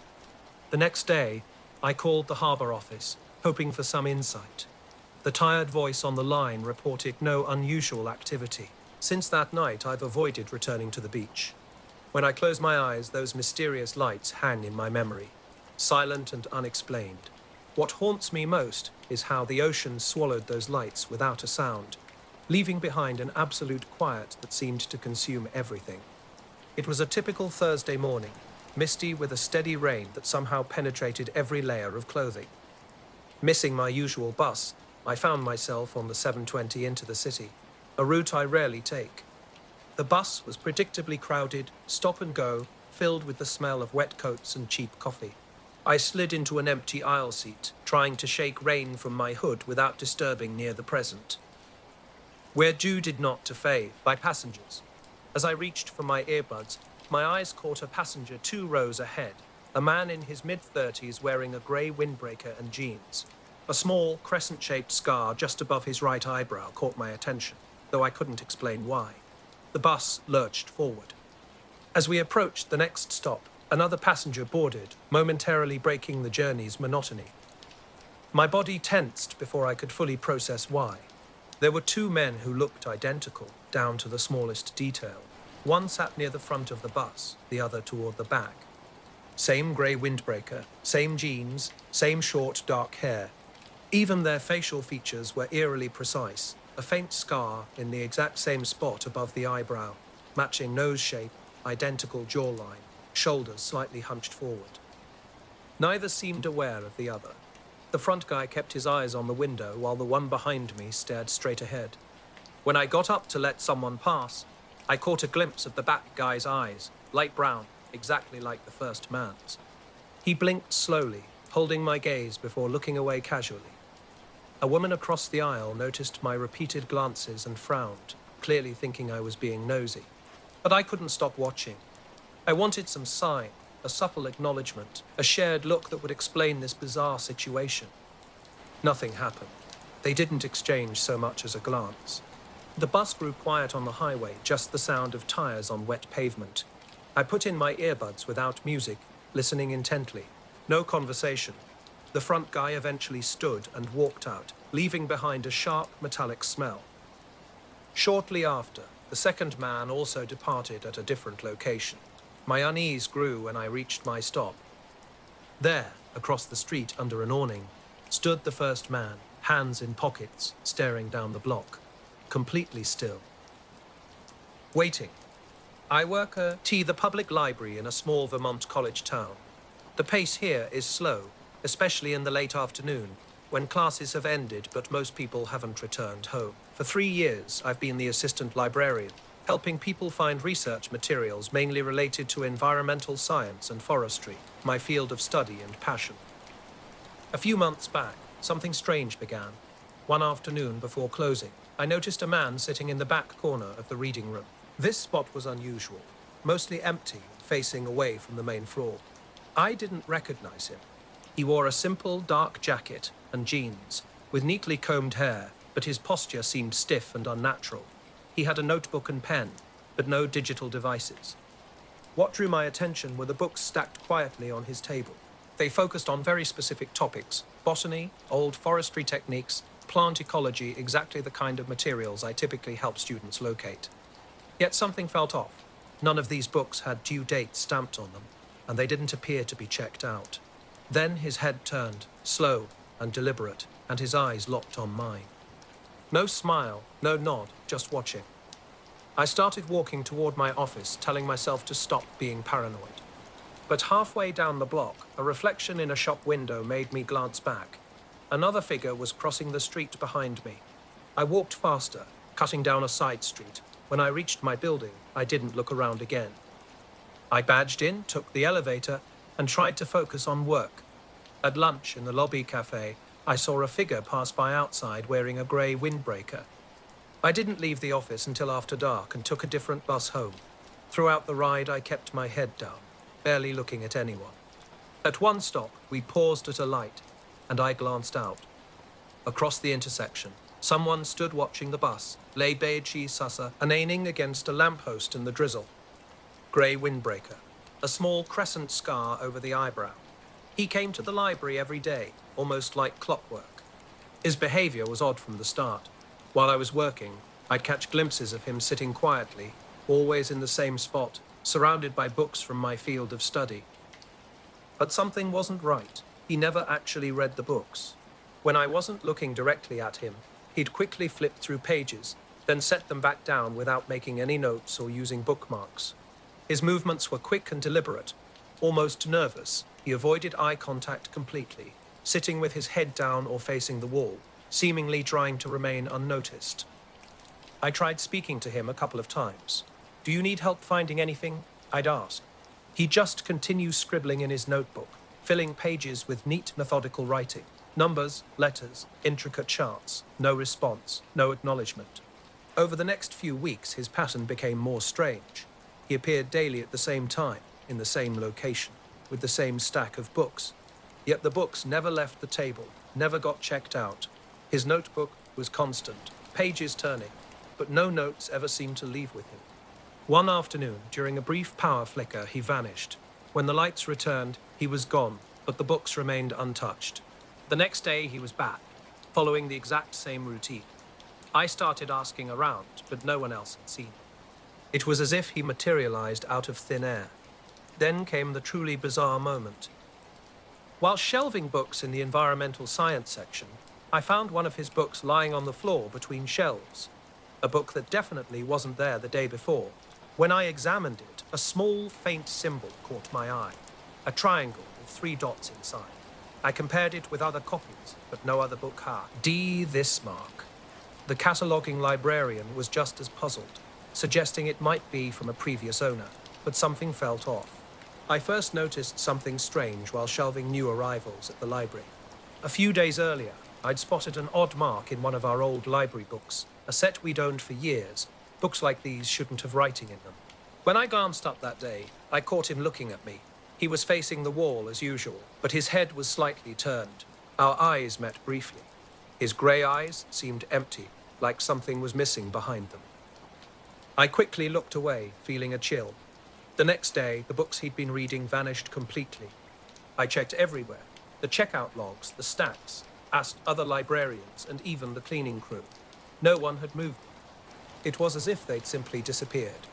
I started watching him more closely over the next week. Sometimes he'd stare motionless at the wall for minutes. Other times he'd flip through book pages without actually reading. One afternoon, I discovered a book in his stack that shouldn't have been there, an obscure forestry manual from the 1940s that wasn't in our catalogue. I tried following him once after he left. He walked slowly down the street and then vanished into the thick woods behind the library. I waited, but never saw him emerge. That night I found my front door unlocked, something I was certain I'd done earlier. Nothing was missing inside, but the same forestry manual sat on my kitchen table. I hadn't brought it home, and Sarah knew nothing about it. When I returned to the library the next day, he was in his usual corner. I wanted to ask who he was, but couldn't. He never spoke, never looked me in the eye again. I left the old book on the table near him and walked away. I told Sarah about all of this. She thought I was making myself paranoid, but it didn't feel that way to me. Something was definitely not right. I'm Ryan Garza, and the Davis Mountains have been a second home to me since childhood. Growing up in Midland, I've lost count of how many times I've ventured out to that vast, empty landscape. Sometimes stargazing, sometimes just soaking in the endless nothing. 2 summers ago in late July, our family camping trip started like any other. Marlene and I packed up our 2 kids and drove to a clearing we'd discovered on a previous hike, a couple miles off the main road near Fort Davis. The spot nestled against one of those massive, boulder-strewn hills. We parked the truck off the dirt trail, and the kids immediately began chasing each other, kicking up clouds of dust as we set up our tents. The day unfolded typically, scorching afternoon heat giving way to a cool evening. We grilled fasciitas over the campfire, watching the sky transform into that extraordinary purple unique to this region. By 9 o'clock, stars pierced the darkness with remarkable clarity. One of the main reasons we love camping here. No light pollution, just the Milky Way sprawling overhead. The children were asleep in their sleeping bags by 10 o'clock, leaving Marlene and me to sit by the fire, sharing a flask and absorbing the profound silence. The night was punctuated only by cricket songs and distant coyote calls. Out here, sound travels impossibly far, and the air feels expansive. Near midnight, a low, steady sound caught my attention, a constant hum reminiscent of the distant generator. It wasn't a plane or truck, just an unvarying drone that seemed to resonate in my chest. Initially, I assumed it might be ranchers could explain such a sound. Marlene heard it too, catching my eye with a questioning look. I nodded, absently poking the fire, unsure of its origin. Years later, those unexplained moments still linger. Anomalies haunted me afterward. Papers subtly shifting on my desk, computer clock mysteriously changing. A strange figure glimpsed briefly outside my window one night. Books appeared and disappeared without explanation. The old manual vanished from my car. Who was that man? Why those specific books? What did he want? No answers ever came. Just the quiet library, an empty chair, and an unsettling sense of being watched from the shadows. We were sitting outside, quiet. The night was clear, stars bright overhead. The Big Dipper hung perfectly in view. But something started changing, so slowly I almost missed it. Stars began disappearing. Not all at once, but section by section. A dark shape was moving across the sky, blocking the starlight. It wasn't a cloud. This was different, darker, heavier, a massive presence sliding silently above us. The humming sound grew deeper, pressing down on us. Marlene gripped my arm, her hand light but firm. The kids slept on, undisturbed. I didn't wake them. Something held me back, maybe not wanting them to see whatever was happening. The shape moved so gradually I could barely tell it was moving at all. No breeze stirred, just a strange pressure in my ears that wouldn't equalize. My eyes started playing tricks. Faint edges seemed to shimmer like heat waves, curved or maybe flat. The hum dropped a tone, suggesting distance. Gradually, stars reappeared behind the shape. When it finally passed, the sound faded, leaving only cricket noise. My hands were sweaty despite the cool night. Marlene and I sat silent, staring at the sky. I tried rationalizing. Maybe a cargo plane or a blimp, or some weird atmospheric effect, but nothing made sense. No plane could move that slowly without falling. No blimp would fly dark in the middle of nowhere. Later, I walked from the fire, hoping to hear something more. The ground felt different under bedtree, my boots softer somehow. But the night had returned to normal, offering no further explanation. I'm Jesse Martin from a little town just outside Conroe, Texas. Fishing Lake Livingston has been part of my life since I was a kid. I know every bend in the shore, every tree, and every ripple of water like they're old friends. Most nights, I'm out on my granddad's beat-up bass boat, with nothing but water and cricket sounds for company. A few months back, I took the boat out around 9 p.m., hoping the crappie might bite better under the moonlight. The lake was calm, with only the boat's wake breaking the surface.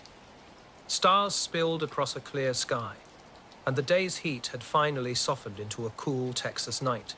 Something felt different that evening. I noticed a soft patch of ground in the clearing, roughly oval-shaped and about 30 feet across, maybe 50 yards from our tents. When I knelt down and sifted the dirt through my fingers, the top layer was warm. Not from the day's heat, but something else. I stood listening, half expecting a hum to return. Nothing. No coyotes. Just the fire cracking behind me. I didn't mention the warm dirt to Marlene. She was already on edge, and I didn't want to make the night worse. We sat up another half hour, then crawled into the tent. I kept my boots by the door, just in case. At some point, I must have dozed off.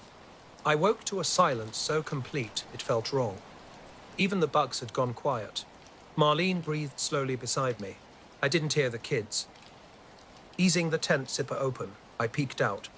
The sky was normal again, full of stars. But the clearing felt empty, like the air had been scooped out. I stayed half sitting for maybe 10 minutes.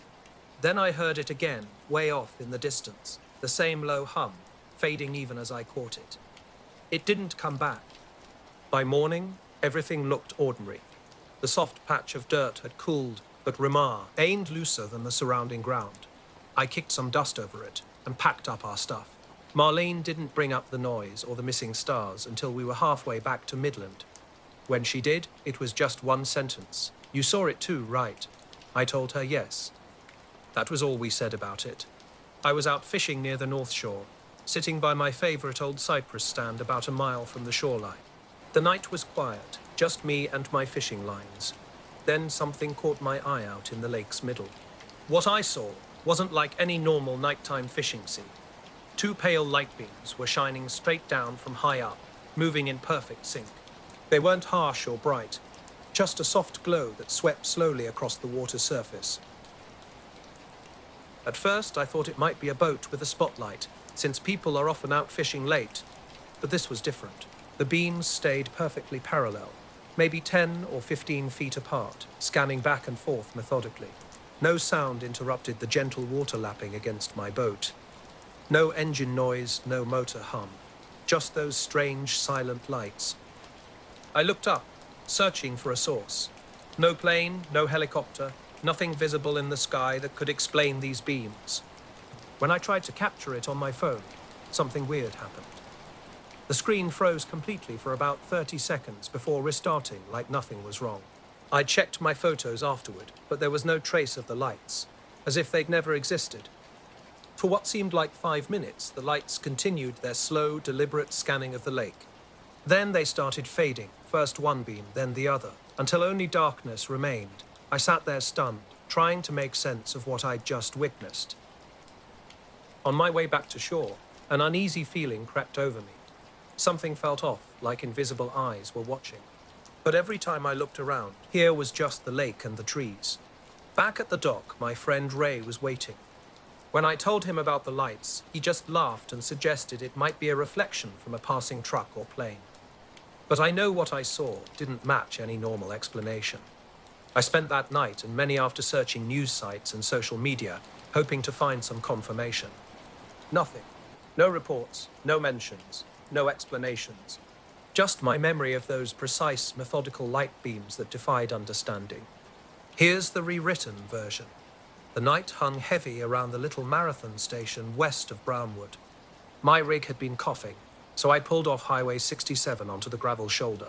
Hank Lawson's my name, a flatbed driver from Abilene 2 runs deep into a 13-hour shift. Tired enough to see mirages, I killed the engine and cracked the door for some air. The neon over the pump buzzed like an angry wasp, and diesel mixed with cut mesquite filled my nostrils. I checked my phone out of habit. No service, despite showing 3 bars earlier. The card reader blinked, and the digital display looked smudged, numbers soft around the edges like someone had wiped them with a greasy thumb. Suddenly, everything changed. The dog behind the store had been barking, sharp and insistent, then stopped so abruptly it left a strange silence hanging in the air. The crickets down the embankment went quiet too. Only the hum of pump lights and distant tire sounds remained. A prickle ran up my forearms. The parking lot's glow shifted, becoming whiter and softer. It reminded me of pale light filtering through stained glass in an empty church. Stars shrank to tiny pinpricks as the sky filled with this strange white luminescence. No sound, no movement, just stillness. My phone and wristwatch both read 12:17 frozen in time. I tried to play it cool, telling myself I'd been staring too long at displays, but something was different. Something unexplained. Some nights now when I'm out on the lake, I find myself looking up, hoping to see those pale beams again, wondering what they might have been searching for. The lake, like that night, keeps its secrets, and for now, so do I. The road had taught me its tricks long enough to sense when something was off. A big double-axle DY truck pulled up to the other side of the gas station, its engine idling before cutting out completely. Silence hung in the white light. A boot hit the ground with a thud, followed by a muffled curse. I called out, "You all right?" my voice small and flat. The driver rounded the truck quickly, flashlight in hand. "Phone's dead," he said, his eyes too bright. "Ain't nothing on the screen." He wore that look people get when the world stops making sense. A look I'd recognize years from now. We stood motionless while the pump's clock ticked, the light hanging strange and heavy around us. My skin felt that specific cold that comes when you're deciding whether to move or stay put. I tried the pump. The card reader flashed an error, the LCD blinking between blank and a nonsensical number that claimed I'd filled the tank when I knew I hadn't. The other driver, barely under 40, shook his head. "You see that too?" His nervousness rang with the raw edge of a ranch kid about to admit fear. We both looked skyward, silently wishing for something ordinary. Rain, a passing police car, an AM radio breaking the silence. Instead, the glow stretched lower, like a dimmed lampshade. Soft white light filtered through my truck's windshield, revealing something simultaneously wrong and truthful. My telemetry screen blinked, showing impossible numbers. The tachometer read 0. The console clock jumped erratically between times. It wasn't dramatic. No crashes, no thunder, no sudden changes. Just the E-world briefly misplacing and then finding a page, like a subtle hiccup in reality. In the distance, a dog barked quietly before settling back to sleep. A far-off tractor continued its steady work, uninterrupted. The gas station was dead quiet after the moment passed. My phone and watch played tricks, their displays flickering between impossible times. 12:17, 12:36, 12:38, numbers dancing like dust motes. The neon pump lights blinked as if nothing unusual had happened. I'd just finished filling up the receipt tucked away like potential evidence. The kid next to me had broken the silence with a nervous joke about satellites. his laugh thin and unconvincing. When he coughed, dust swirled around his truck. He waved slowly, the way people do when something feels off. Sitting in my truck, I checked the clocks again. Dash, phone, Timex. Each told a different story. A text from dispatch marked 12:37. A receipt showing 12:18. 20 minutes. 20 minutes can change everything. It's enough time for a calf to be born, for someone to arrive and vanish. I'm not the type to chase strange stories or write to newspapers. I log miles, keep receipts, and grab sleep when I can. But something felt heavy in my rig, like an invisible passenger had settled in for a nap. When I hit the blacktop, I called dispatch. The operator's voice was calm, professional. You good, Hank? You missed check-in. I explained the delay at the pump. Her response was measured. You logged 20 minutes late. Sure you didn't stop somewhere else? I drove on, the weight of those unaccounted minutes hanging in the air. I was on a run through West Texas when it happened. By the Brownwood pump, the dispatcher put me on hold briefly. No outages reported, she said without surprise. As I pulled back onto the highway, the sky looked cold and indifferent, a typical bad night over West Texas. My Timex stubber, while my phone loaded texts like a backed-up tide. An hour later, my watch and phone finally matched, and my dispatch log showed I'd been offline for 20 minutes. The receipt would tell one story, the dashboard clock another. My brain struggled to categorize the experience. Tired? Static? Wiring in the marsh? Nothing quite fit.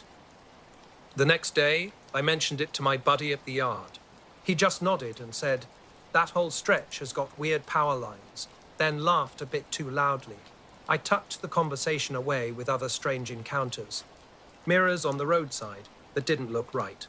Fog with a metallic hint. I kept the receipt folded 3 times in my logbook. Now, when I cross that highway stretch, I catch myself scanning the sky, watching for something, anything, to rearrange itself again. I'm Travis Elkins, originally from Zanesville, but now living in Columbus. 2 summers ago, I took a weekend to camp at Salt Fork. I knew the area from childhood trips with my uncle and wanted a break from everything. No phone, no meetings, just quiet. Friday morning, I packed my Coleman tent, cooler hiking boots, and some campfire meals. By late afternoon, I'd hiked about 2 miles off the main trail to a familiar clearing. Nothing special, just a soft ground spot with tree cover and a small stream nearby. Perfect. The first night passed normally. I ate, had a beer, watched the trees sway. Some rustling in the brush after dark didn't bother me, probably raccoons. I slept fine. The second night was different. I turned in around 10 o'clock, not really tired, just bored. The night was eerily silent. No bugs chirping, no usual forest sound. Just a stillness that made my ears feel like they were ringing. Even though they weren't, I woke up in the middle of the night, pitch dark. No moon, no remaining campfire. My tent was zipped, and something felt off. That instinctive feeling where your body alerts you before your mind catches up. I lay there, listening. Nothing. No stream, no branch creaking, just absolute silence. My watch was strapped on, as always. I rolled over and clicked the button to light it up. 2:38 a.m. I tried to roll back, thinking maybe I'd had a strange dream. But then I noticed the tent zipper wasn't where I'd left it. I always zip it completely to the bottom corner to prevent drafts. Now it was partially open along the side. Slowly, I sat up and shined my headlamp toward the zipper. Nothing. The silence was suffocating, pressing against my chest. I opened the flap and looked outside. Every single item was laid out in a perfect grid. My pack, boots, flashlight, cooler, cooking pot, folding chair, and trash bag, all precisely spaced about 4 feet apart. Only my sleeping bag and pillow remained inside the tent. I stood in the doorway, sweeping my light across each meticulously placed object. No footprints, no drag marks. The ground was soft enough that I should have seen something. Raccoon prints, boot treads, anything. But there was just smooth, pressed down grass and scattered pine needles. At first I wondered if I'd sleepwalked, but I'd never done anything like that before. The arrangement was too deliberate. My socks were folded neatly beside my boots. The cooler lid was propped open with a stick, as if on display. I circled the campsite. The woods were silent, no breeze. Even the stream seemed to have stopped. I checked my watch again. 2:49. The flashlight flickered to life after seeming dead, casting light around me. I'd been awake for 11 minutes, but those minutes felt like nothing. Just a few circles walked, a quick sight scan, zipper checked, maybe 2 or 3 minutes of actual movement. Something felt off, like time had slipped away. I packed up immediately, shoving gear into my backpack without trying to understand what had happened. Loose items got crammed wherever they would fit. The trash bag hung from a branch, a marker I might return to later, though I never did. My hike-out was urgent, flashlight beam cutting through darkness. Full brightness, no concern for noise. The trail back to the car was silent, no owls, no snapping twigs, no other sounds. I reached the car just after 4, sitting locked inside, staring back at the woods. My watch read 412, steady and lit. Later that morning in Columbus, I dumped my backpack contents onto the kitchen floor. Buried underneath my spare shirt and trail mix was something unexpected. A large green pine cone, still sticky with fresh sap. I hadn't picked it up. I knew I hadn't packed it. Yet there it sat, perfectly scented. Nothing was missing from my gear, but my folding knife, the one I'd used to open jerky and plan to clean, was pristine. Factory clean. No grime, no fingerprints. Even the sap near the hinge had vanished. It was impossibly spotless. For months, I told no one, not even my cousin who regularly camps in those woods. I searched for rational explanations, sleepwalking, a prank, but nothing made sense. No animal tracks, no human signs. The gear arrangement was too deliberate to be random. The heavy, unnatural silence lingered. I haven't returned to Salt Fork. I still camp, but only at state sites with other people nearby. Something happened that night, something I can't explain. I was driving home from a long day at the plant in Chillicothe, the usual end-of-day routine. Late August light painted the landscape in warm orange, softening the edges of fields along State Route 35. My wife Lisa sat quietly beside me as we headed toward our place on the edge of Ross County. Something about the cornfield by the old Miller farm caught my attention. Normally, I'd have DB driven past without a second glance, just rows of green stalks swaying gently. But this time was different. Hovering about 30 or 40 feet above the field was a shape unlike anything I'd seen before. Completely black, utterly silent, with no blinking lights or spinning rotors. Just a solid matte form hanging motionless, seeming to watch the field below. I eased the truck onto the shoulder, Lisa's eyes narrowing but saying nothing. The sun had just dipped behind the trees, creating a dim twilight that made the shape stand out starkly against the deepening sky. We stepped out into air that felt unexpectedly cool, with a strange heaviness that seemed to muffle all sound. My neck prickled. Only the faintest rustle of corn leaves broke the silence. I pulled out my phone, but the screen was fogged over. Signal dropped to 0. When I tried to take a picture, the screen went black every single time. Then I saw the corn beneath the shape. My stomach twisted. These weren't normal crop marks. The stalks were flattened in a perfect, tight spiral, completely uniform, circling out from directly under the object. I've seen plenty of crop damage, but nothing like this. No footprints, no signs of disturbance, just this impossible, precise pattern. I check my watch compulsively now, even when I'm not fully awake. Some experiences you just can't shake off. Here's the rewritten version. I work nights as a janitor at Fairview High in Dayton, the kind of job where the building empties out and silence takes over. One late October night, I was mopping near the gym lockers, and a low, steady humming caught my attention. It wasn't like the usual building sounds, air conditioning or pipes. This was different, persistent, unnatural. Earlier that year, something strange happened out on a country road. Lisa and I were driving when we saw this dark shape in a cornfield. No sounds, no move, meant at first just this silent form hanging in the air. The silence felt heavy, suffocating. No crickets, no birds, nothing. After what seemed like hours, the shape drifted backwards over the field, gliding without a sound. It vanished behind distant trees, leaving no trace, no trail, no glow, just gone. We drove home in silence, unsettled. Back at the high school, I stepped outside to escape the humming. The playground was dark, with just one street lamp flickering near the entrance. My mind kept drifting back to that cornfield incident. The next day, I drove by the spot in daylight. Everything looked normal, corn stalks upright. No damage. When I asked around, no one seemed to notice anything unusual. The strange part was how calm everything felt afterward, like the whole town was pretending nothing happened. But I knew what I saw.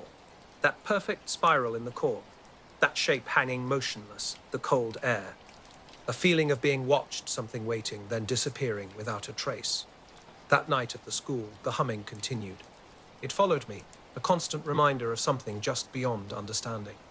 The memory of that cornfield scene lingered, just as unexplained and unsettling as the sound now surrounding me in the empty school hallways. I stepped outside, hoping the humming would be clearer away from the building's walls. The night was still, and the playground stretched out before me, empty and silent. Then I saw it. A pale, glowing orb hovered just above the ground near the swings. About the size of a basketball, it wasn't like a typical light. Its glow was soft and pulsing, shifting subtly between a dull white and a hint of blue. I blinked hard, wondering if my eyes were playing tricks on me.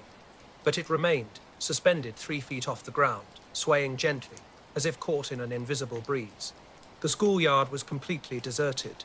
1994 L. O movement, no sound except for that persistent hum that seemed to vibrate through the ground beneath my feet.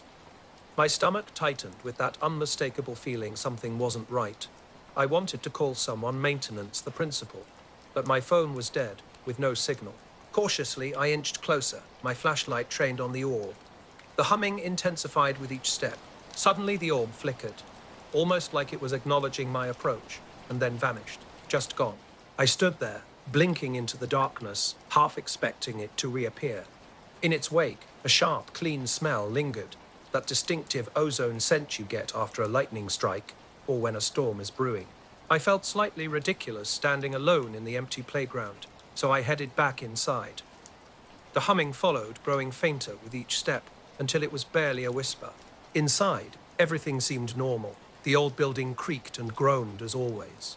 I pulled out my phone and checked the security cameras near the playground. Nothing unusual, just empty swings and shadows. When I told the night supervisor about my experience the next day, he laughed it off. Probably just a reflection or a drone, he said. But I knew it wasn't a drone. No blinking lights, no rotors, nothing mechanical about it. Something else was out there that night. I was camping near Malabar Farm State Park, just outside of Lucas, hoping to escape the chaos of dorm life and classes. A solo weekend in nature seemed like the perfect way to clear my head. I set up my tent on a small clearing off a less-traveled trail, close enough to the main road to feel safe, but secluded enough for some peace. Around 3 o'clock in the morning, I woke up feeling something was off. The air felt unnaturally cold for late spring, and my tent walls were damp. The scent of wet earth lingered from earlier rain, and moonlight lurtered through the trees, casting soft shadows. When I stood up, an unexpected dizziness swept over me, like the ground was subtly shifting beneath my feet. Stepping outside, my foot sank into mud. That's when I noticed the footprints. Not just one set, but multiple overlapping circles around my tent. They were massive, at least a size 12, maybe larger.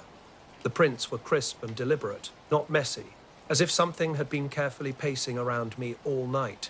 I froze, trying to comprehend what I was seeing. My watch was missing. I always wore it while camping. It was my only timepiece. I searched everywhere. Tent floor, backpack, pockets, nothing. This wasn't the first strange encounter I'd had. Weeks earlier, something had been moving near a schoolyard, something that didn't feel mechanical. Over several nights, I'd catch glimpses of a faint glow near the playground, never staying long enough to get a clear look. The local wildlife seemed unsettled too. Cats, raccoons, and birds avoided the area, quickly flying or scurrying away. The whole experience left an eerie impression. No dramatic lights or beams, just a slow, steady hum, a pale glow, and that distinct ozone smell hanging in the night air. Something was watching, waiting, though I couldn't explain what or why. A weird silence hung over the clearing as I shone my flashlight around. About 20 feet from my tent, shallow scratch marks carved into the bark of a big oak tree caught my eye. At first glance, they seemed random, but stepping closer revealed a deliberate spiral pattern. The marks were jagged yet precise, as if someone had carefully used a knife or sharp stick to create the shape. Circling the tree, I discovered smaller spirals on nearby trees within a 50-feet radius. The bark looked freshly torn, with light-colored layers exposed beneath the dark surface. Suddenly, I realized I couldn't clearly remember how I'd reached this spot. The trail I'd taken was a fuzzy, dreamlike memory. I backtracked from the tent, following muddy footprints that looped loosely into the woods before vanishing into thick brush. The prints weren't deep, but they were distinctly unusual, definitely not human. An unsettling feeling crept over me. I felt watched, but whenever I spun around, only trees and shadows surrounded me. The wind rustled leaves, and an occasional owl hooted, breaking the eerie silence. My phone was dead, which seemed strange since I'd fully charged it before leaving. I hadn't realized how long I'd been out here, or how poor the signal was in this area. Wanting to leave quickly, I packed up, but the unease remained. One last look at the trees with their spiral scratches left an impression. The strange, deliberate rhythm etched into my mind. I kept glancing over my shoulder, a tight knot of anxiety in my stomach. When I finally reached the parking lot, dawn was breaking. My legs ached from the journey, and the morning sun felt blindingly bright after the night's darkness. I still can't explain what happened. The muddy footprints, my missing watch, those mysterious scratch marks, none of it makes sense. I've told a few friends, but they just laugh, suggesting it was nothing more than a drunk camper, wild animals, or my imagination. But I know what I saw. Driving long haul for 15 years taught me a lot about the lonely stretches of highway. Late March 2018, I was hauling fertilizer from Sioux City down toward Colorado Springs, mostly following Route 83. This road cuts through some of the most desolate parts of Nebraska, flat, endless land with nothing but occasional gas stations serving terrible coffee. The route between North Platte and Macook is about as isolated as you can get. No radio stations, barely any traffic. If your truck breaks down out here, you're on your own. I'd driven this path dozens of times before, but that night was different. Around mile marker 211, just after 9 p.m., something strange started happening on my CB radio. A weird clicking sound emerged, mechanical, fast, almost like a typewriter. Not Morse code, not static, just precise, evenly spaced clicks cycling through the signal. I adjusted the squelch knob, switched channels. Didn't matter. The sound remained, embedded underneath everything. I figured it might be interference from a nearby tower, though nothing was visible except empty fields and a barbed wire fence under a clear night sky. Then I noticed something odd about the stars. One wasn't behaving normally. At first, I thought it was a windshield smudge. I tapped, wiped, but it stayed. Every time the clicking hit a specific rhythm, 3 fast clicks, 1 slow, that particular star would twitch slightly left, maybe an inch if you held your hand out. Then it would stop, as if repositioning. This happened roughly every 40 seconds. I killed the radio completely. The clicking stopped, but the star kept moving. Driving at 65, I watched it. Unlike other stars, this one didn't blink. It remained sharp and white until that rhythmic moment when it would shift again. As I passed marker 213, the star simply stopped. Something was definitely not right out there in the Nebraska darkness. The highway stretched out before me, a familiar route I'd driven countless times. But something was different this time. Between mile markers 211 and 213, a strange phenomenon began to unfold. Each night, around 9:20 p.m., the same sequence played out. A bright point in the sky, motionless above the horizon. Then the clicking would start, 3 fast clicks, 1 slow. The star would shift slightly to the left. I'd try the CB radio, hoping for a response, but nothing. No squelch, no feedback, just silence. The wind would die down, creating an eerie stillness. My interior dome light would flicker subtly, just a quick pulse. Gauges remained steady, engine unchanged, but something felt off. It was like a scheduled check-in, methodical and precise. Over the next month, I drove this stretch repeatedly. Every single time, between 9:10 and 9:40 p.m., the same pattern repeated. Once, I pulled over at marker 212, idling with the CB on. The clicking seemed to intensify, not in volume, but in a way that felt closer, more present. The star pulsed slightly brighter. My dome light flickered in sync. Then came a distinct smell. Hot copper and ozone, reminiscent of a fried inverter from an old cab. Something was definitely happening, but I couldn't explain what. This wasn't just a random occurrence. It was consistent, predictable, and utterly unexplainable. I was hiking a loop trail near Black Canyon, west of Denver, on a quiet weekday morning in late spring. The day started typically, overcast sky, cool air, and the damp smell of the creek. I'd been walking for about an hour, pacing myself and taking in the surroundings. Something felt off after around 20 minutes. My footsteps on the gravel and dry leaves sounded strange. Not quiet exactly, but like they weren't carrying sound normally. The canyon walls usually bounce back even soft sounds with an echo, but this time nothing. Complete silence. I stopped and tested this odd phenomenon. I lifted a rock with my trekking pole and dropped it. No sound, not even a faint tap. I clapped my hands over my ears, and the sound was muted, as if the world had turned down its volume. It wasn't distant or muffled, but weird, like hearing through thick water. My breathing felt different too. It sounded dull and muted, as if the air was thicker or my ears weren't registering properly. Like breathing through a skaker, RF, but with nothing covering my face. Looking up, I noticed several big black ravens circling overhead. They were gliding silently on the wind. No cawing, no noise. Just absolute, unnatural silence. Years later, driving a route west of Ogallala in January 2020, something similar happened. Around 9:15, my CV made a single pop. No clicking, just one sound. Then silence. Different from static silence. When I looked up, the star was already shifted, as if it had been watching ahead of schedule. I stopped taking that route after this, even when dispatch asked. I said I preferred going west. It cost me a few hours, but I didn't care. I'd almost forgotten about the whole thing until that moment. The canyon stretched out before me, eerily quiet. Birds circled overhead like motionless statues, barely moving in the windless air. The trees stood completely still, without even a hint of rustling. The creek's water murmured so softly, it was almost imperceptible, as if the entire landscape had been wrapped in a soundless bubble. I stopped walking, trying to understand what was happening. Something felt off, but not in a scary way, just fundamentally wrong.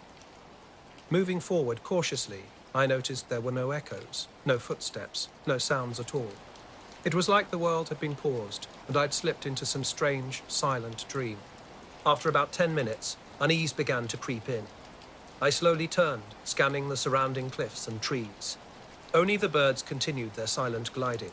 No animals, no people, just me alone in this strange stillness.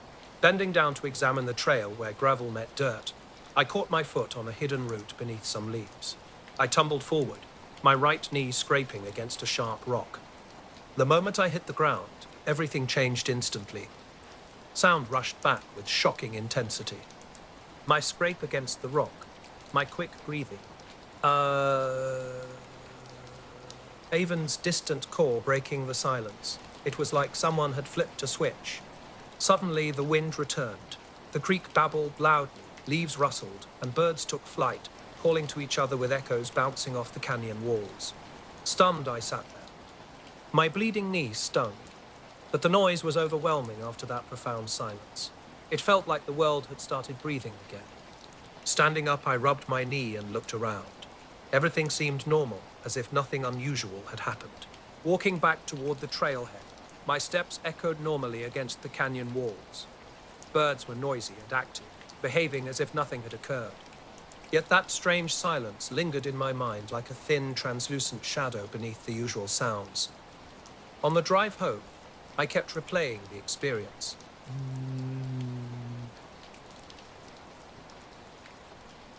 No footsteps. That sudden return to normalcy, triggered by my fall. I've hiked that canyon several times since, and nothing similar has happened. I can't explain whether it was something natural or something else entirely. Here's the rewritten text. West Virginia's backcountry trails hold secrets, and on this early October Sunday, I was about to discover one. I'd found the route weeks earlier while browsing old topographic maps, a quiet path in the Monadnock National Forest that promised solitude and untouched wilderness. My day pack carried the essentials: water, snacks, map, compass, and a phone with barely any signal. The trail was narrow, winding through forest, marked sparingly with orange blazes and weathered wooden signs. Fall was just beginning to paint the landscape, with splashes of red and yellow emerging among the evergreens. 2 hours into my hike, the terrain had been gentle but steady. A small clearing offered a brief view of the valley below, and I paused to check my location on the map. Halfway to my destinatio, N, I thought. But something changed in that moment. The trail vanished. Not gradually or subtly, it simply disappeared. The orange blazes were gone, the dirt path erased. Where footprints and scuff marks should have been, only undisturbed leaves remained.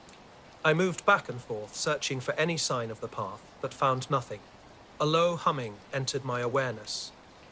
Not loud, but a vibration just at the edge of hearing, like the distant buzz of electrical equipment, though nothing mechanical was anywhere nearby.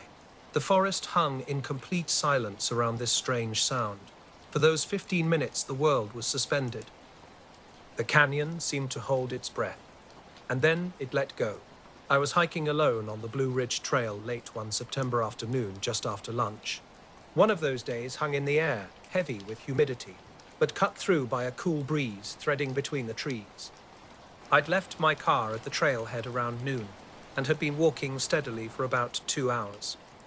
The forest was quiet, punctuated only by birdsong and the soft rustle of leaves underfoot. A small clearing caught my eye, shaded by tall oaks, where sunlight danced in dappled patterns across the ground. I stopped to rest, leaning my back against a tree and taking a few sips from my water bottle. My backpack rested on a patch of soft, undisturbed grass. That's where things get strange. The next thing I knew, I was standing near the trail's edge, about a quarter mile from where I'd been resting. My watch confused me. Almost an hour had passed without my awareness. I looked around, trying to make sense of my disorientation. The trail seemed to pulse slightly, almost like a heartbeat or a slow engine idling. My skin erupted in goosebumps despite the temperature. Suddenly, like a switch flipped, a strange humming filled the air. The trail vanished. Orange blazes disappeared from the trees, and my earlier footprints were erased from the dirt. Everything around me seemed to dissolve into an unsettling blankness. Just as quickly, everything returned. The trail reappeared, blazes back on the trees, my footprints visible again. It was as if nothing had happened. I stood there, scanning the surrounding forest.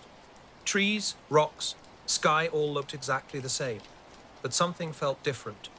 The forest seemed heavier, watching. Bird sounds and wind in the leaves had gone unnaturally quiet. Even in spots where I'd heard wildlife before, silence reigned. I kept hiking, unable to shake the sense that something fundamental had changed. Hours later, back at my car, I checked the photos from my hike. Nothing seemed amiss, no missing timestamps. Yet my watch was off by a few minutes, though I hadn't touched it since leaving the trail. I drove home, perplexed. I've returned to that trail a few times since, but never experienced anything similar. Still, that moment when everything vanished and the humming filled the air remains unexplained, a mystery that lingers in my memory. I was in the woods when something strange happened. A chunk of time simply vanished from my memory. I couldn't recall how I'd moved from one spot to another, and this realization made my heart race. My phone showed no signs of unusual activity. No missed calls, no weird GPS jumps, no photos or notes that might explain the gap. Returning to the clearing, I noticed my backpack had been moved. It now rested about 3 or 4 feet from where I originally placed it, sitting near a patch of grass that looked freshly crushed. The ground appeared flattened, as if something heavy had pressed down on it. Strangely, there were no footprints or any indication that someone else had been there. A peculiar metallic smell hung in the air. It wasn't like rust or a sharp metal scent, but more reminiscent of old machinery or electronics, definitely not a natural forest smell. I scanned the area, seeing only trees and underbrush. The woods were unnaturally quiet. I called out, hoping for a response, but heard nothing. Checking my backpack, I found everything in place. Phone, water, snacks, first aid kit. Yet the zipper was open, and the contents seemed slightly disturbed, as if someone had quickly rummaged through them and then carefully replaced everything. No bruises or scrapes suggested I hadn't fallen or hit my head. As I walked back to my car, an uneasy feeling of being watched crept over me. The forest looked empty, but the sun was setting, casting long shadows. At one point, I thought I heard a low electrical hum, but when I paused to listen, the sound disappeared. The hair on my neck stood on end. Reaching my car, I locked the doors and sat inside for a long time before driving away. That night, sleep eluded me as I kept thinking about the empty clearing and the unexplained events. Here's the rewritten text. I've spent most of my life running snowmobiles across the tundra near Bethel, hauling gear and checking traps, just the regular work that keeps people going through brutal winters. My name's Jake Mallory, and I'm not someone who usually tells wild stories, but what happened last January has stuck with me, and I can't shake it. It was a bone-cold night, probably 20 below zero, the kind of evening where stars burn like pinpricks and the air feels so crisp it could shatter. I was returning from a run near the Kuskokwim River, cutting across the flat tundra to save time. The snow was hard-packed from the freeze, perfect for a fast ride under the moon's soft glow. I'd been casually watching the sky, more out of habit than anything. Up there, beyond the familiar constellations, the stars seemed endless. Suddenly, something caught my eye on the horizon, a cluster of giant F-lights unlike anything I'd ever seen before.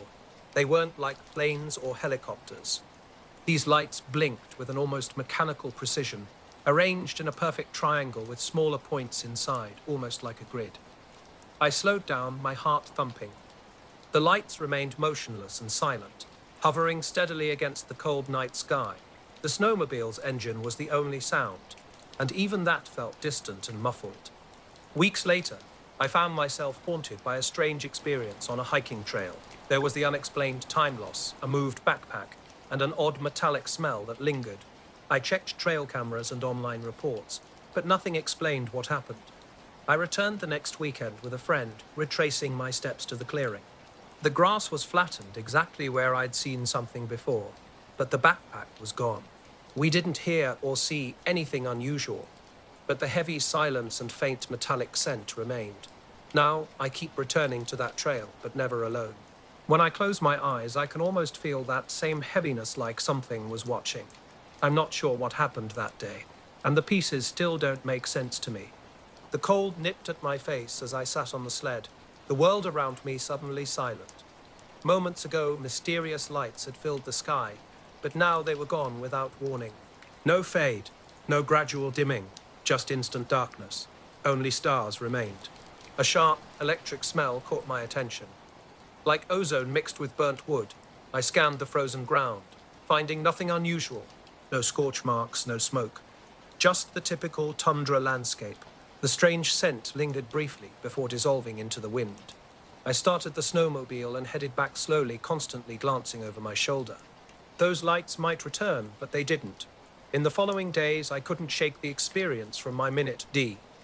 At the local general store in Bethla, my friends dismissed the incident. Military drills, one suggested. Satellites or airplanes, another proposed. But their explanations didn't match what I'd witnessed. The light's movement was too unusual. No commercial aircraft could fly so silently and strangely. On my next expedition, I took a different route, searching for any ground evidence. The snow remained untouched, with no tracks or burns. Something felt different, though. The air seemed thicker, heavier, as if the cold itself had substance. Stranger occurrences followed. My sled's radio began acting oddly, crackling with static. Once, I thought I heard a faint pulse resembling Morse code, though it made no sense. The cold might be affecting the electronics, I reasoned. An unsettling sensation of being watched began to accompany my rides. Not by people or animals, but something else entirely. When I'd stop to check the engine or secure gear, I'd scan the surroundings. Nothing was ever there, just endless white tundra and a frozen horizon. Then one night, a flicker of movement caught my eye. Beyond the tree line where the river bends, I glimpsed an unexplainable light, not fire, not a flashlight. Something entirely different. It was just another late winter snowshoe trip in the Wrangell Mountains. I'm Jessica Cole, born and raised in Glenalyn, so the backcountry isn't new to me. I'd been craving a few days away from town noise and the usual routine. Snowshoeing this time of year can be brutal. Deep snow, bone-chilling wind. But that's the price of solitude. The air was crisp, just below zero, with a steady breeze rolling off the Chatina River Valley. About 3 miles from the highway, I was wondering where the trees started to thin and the mountains pressed closer. Overcast skies hung low, clouds weighing down the peaks, making everything feel muffled and high. Moving slowly, my boots crunching through crusted snow, something caught my eye through the trees. A small clearing, maybe 20 feet across, but what struck me was its perfect roundness. Circular forest patches aren't uncommon, maybe from a fallen tree or an animal den, but this was too precise, like a giant cookie cutter had punched it out.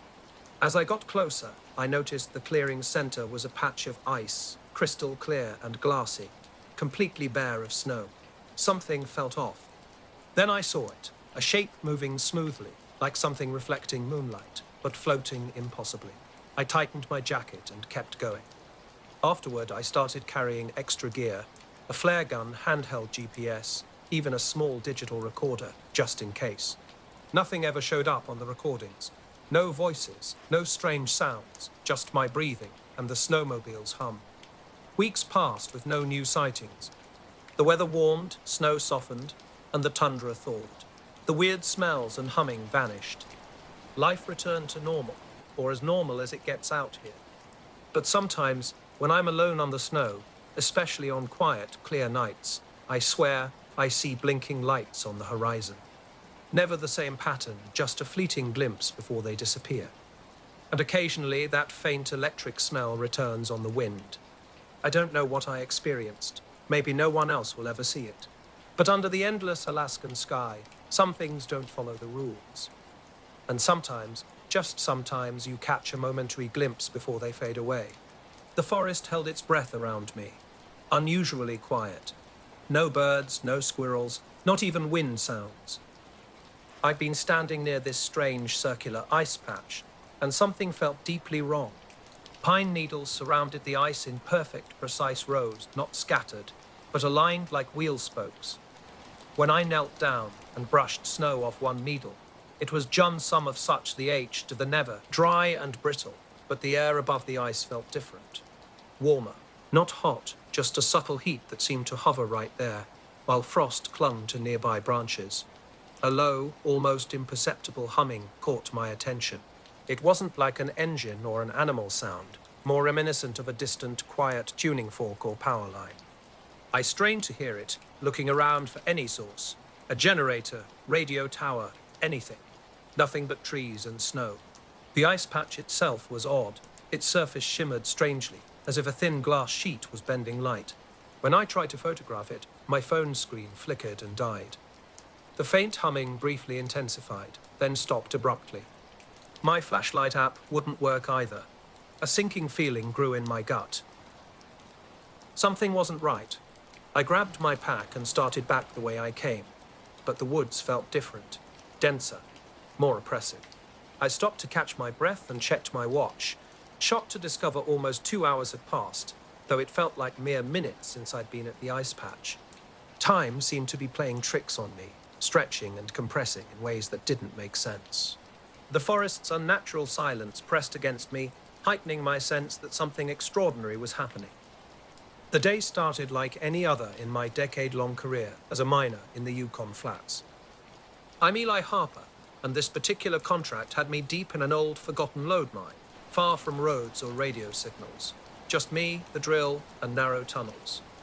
Late October brought that sharp winter bite to the air, and I'd been working alone for a couple of days, pulling core samples and mapping veins. About 8 hours into my shift, something felt different. I was crouched in a side shaft, near a wall I was supposed to chip away, when I first spotted a flicker. Later, on the trail, everything seemed off. My usual precision with the tracking trip times was thrown. My phone wouldn't turn on, and the GPS showed me feet away from the trail, though I hadn't moved. Then I heard footsteps, Heavy and slow, definitely not an animal. I stopped, heart racing, and listened. Silence. Maybe wind shifting snow on branches. But I felt watched. My pace quickened toward the main trail, that unsettling presence growing with each step. No sudden movements, just an unexplained sensation. Breaking through to the main trail, the forest seemed to exhale. Sounds returned, a raven's distant call, wind scraping through spruces. My watch aligned with the truck's dashboard, and my phone finally booted up near the road. Locked in the truck, I took a deep breath and glanced back. The twilight sky revealed a faint shimmer deep in the woods, like a flickering light. I drove home slowly, my mind stuck on that strange clearing, its neat circle of ice, rows of needles, and that unnatural silence. Something didn't make sense. The humming, the warped time, the feeling of being observed. It wasn't natural. Whatever was there had noticed me, and that knowledge wouldn't leave me. I can't quite shake the memory of that moment, when something undefined watched me in those woods. There was this faint glow in a narrow crack, barely an inch wide. It wasn't steady, more like little pulses of light, irregular and cold, almost like a candle struggling against a breeze. At first, I thought it might be a reflection from my headlamp hitting some mineral, but the color was wrong. A pale bluish green, nothing like the gold or white you'd expect from quartz or pyrite. Definitely not natural for a mine. I leaned in carefully, not wanting to disturb the surrounding rock. The crack was jagged, and the light flickered without any discernible pattern. No sound accompanied it, just silence and that strange pulsing glow. My curiosity won down by Nebra. I set aside my drill and started moving forward, navigating the tight tunnel with caution. As I progressed, more cracks appeared along the walls, each one bearing the same flickering light. Subtle, but unmistakably present. The most unsettling part was the cold, not just a typical mine chill, but a bone-deep freezing that cut through me like January wind, slicing through a thin jacket. The air felt heavy, almost visible, with a taste that was hard to describe. Just different. I called out, "Hello." The sound bounced back hollow, accompanied only by the soft crackle of light through the rocks. The glow seemed to play tricks on me. When I looked directly at the cracks, the light would dim or vanish, but from the corner of my eye it would pulse again, as if deliberately avoiding my direct gaze. The tunnels twisted and turned, and the flickering lights moved unpredictably, sometimes near the ceiling, sometimes close to the floor. I tried to rationalize it. Maybe I was just tired, spooked from working alone in the darkness. But then the temperature dropped even more dramatically, my breath fogging in the headlamp's beam, forcing me to zip my jacket tighter. I checked my watch. No weather changes could explain this. Deep in the mine, something was definitely not right. Underground, the cold seeped into my bones unlike anything I'd experienced before. My fingers gripped the drill handle tightly as I scanned the tunnel with my lamp. Something felt off. The silence was absolute. No water dripping, no distant rock settling, no wind. Just dead stillness, as if the tunnel itself was holding its breath. Strange light had been flickering near some rock cracks earlier. When I paused close to them, the glow vanished completely. Like someone had flipped a switch. My radio was dead too. Normally, signals bounce through these depths, but now, nothing. Just static and empty air. The rock faces looked different somehow. Smother. Unnatural. Shadows shifted in ways that didn't make sense. "Get a grip, Eli," I muttered, trying to steady myself. But the light was playing tricks, pulsing irregularly, dimming when I stared directly at it, returning when I glanced sideways. When I reached out toward a crack, something changed. The air itself felt different, colder, tighter, like an invisible pressure was closing in. My headlamp caught a faint outline, not solid, more like a shadow dancing at the edge of perception. The tunnel seemed to be reshaping itself, angles transforming, no longer matching any mental map or sense of reality. I started retracing my steps quickly, panic rising. The deeper I went, the colder and quieter everything became. Just before escaping the tunnels, a low, constant humming vibrated through me, not mechanical, not animal, but something else entirely. I was driving north on Route 14 through southern Illinois, somewhere between McLeansboro and Wayne City. Early September, the sun had just dipped below the tree line, that time where the sky still glowed, but everything else was already shadowed. I'd left my aunt's place late and figured I'd make it home before midnight if I didn't stop too long. The stretch of 14 was pretty empty, just cornfields, silos and occasional clusters of trees or run-down barns. My music played low, windows cracked. It was still warm enough that the breeze felt good, and crickets were starting up in the ditches. A little past 7:30, I noticed some lights off to the left, maybe half a mile into a field. At first I thought it was farm equipment. Those big harvesters have lights everywhere. But these weren't moving, and they were high up. 5 or 6 lights in a shallow arc, all glowing pale yellow-white, not quite as harsh as headlights. They just hovered there, totally still. No blinking, no sound, and too spread out to be anything attached to a single vehicle. I slowed down, trying to get a better angle, but the hedge and corn were too high. I considered pulling over, but there wasn't a shoulder, just gravel and drainage. Then, as I rounded a slight bend, the lights vanished. Weeks later, I found myself at a mining camp. I pushed through the entrance and was hit by fresh air, the evening cold feeling normal this time.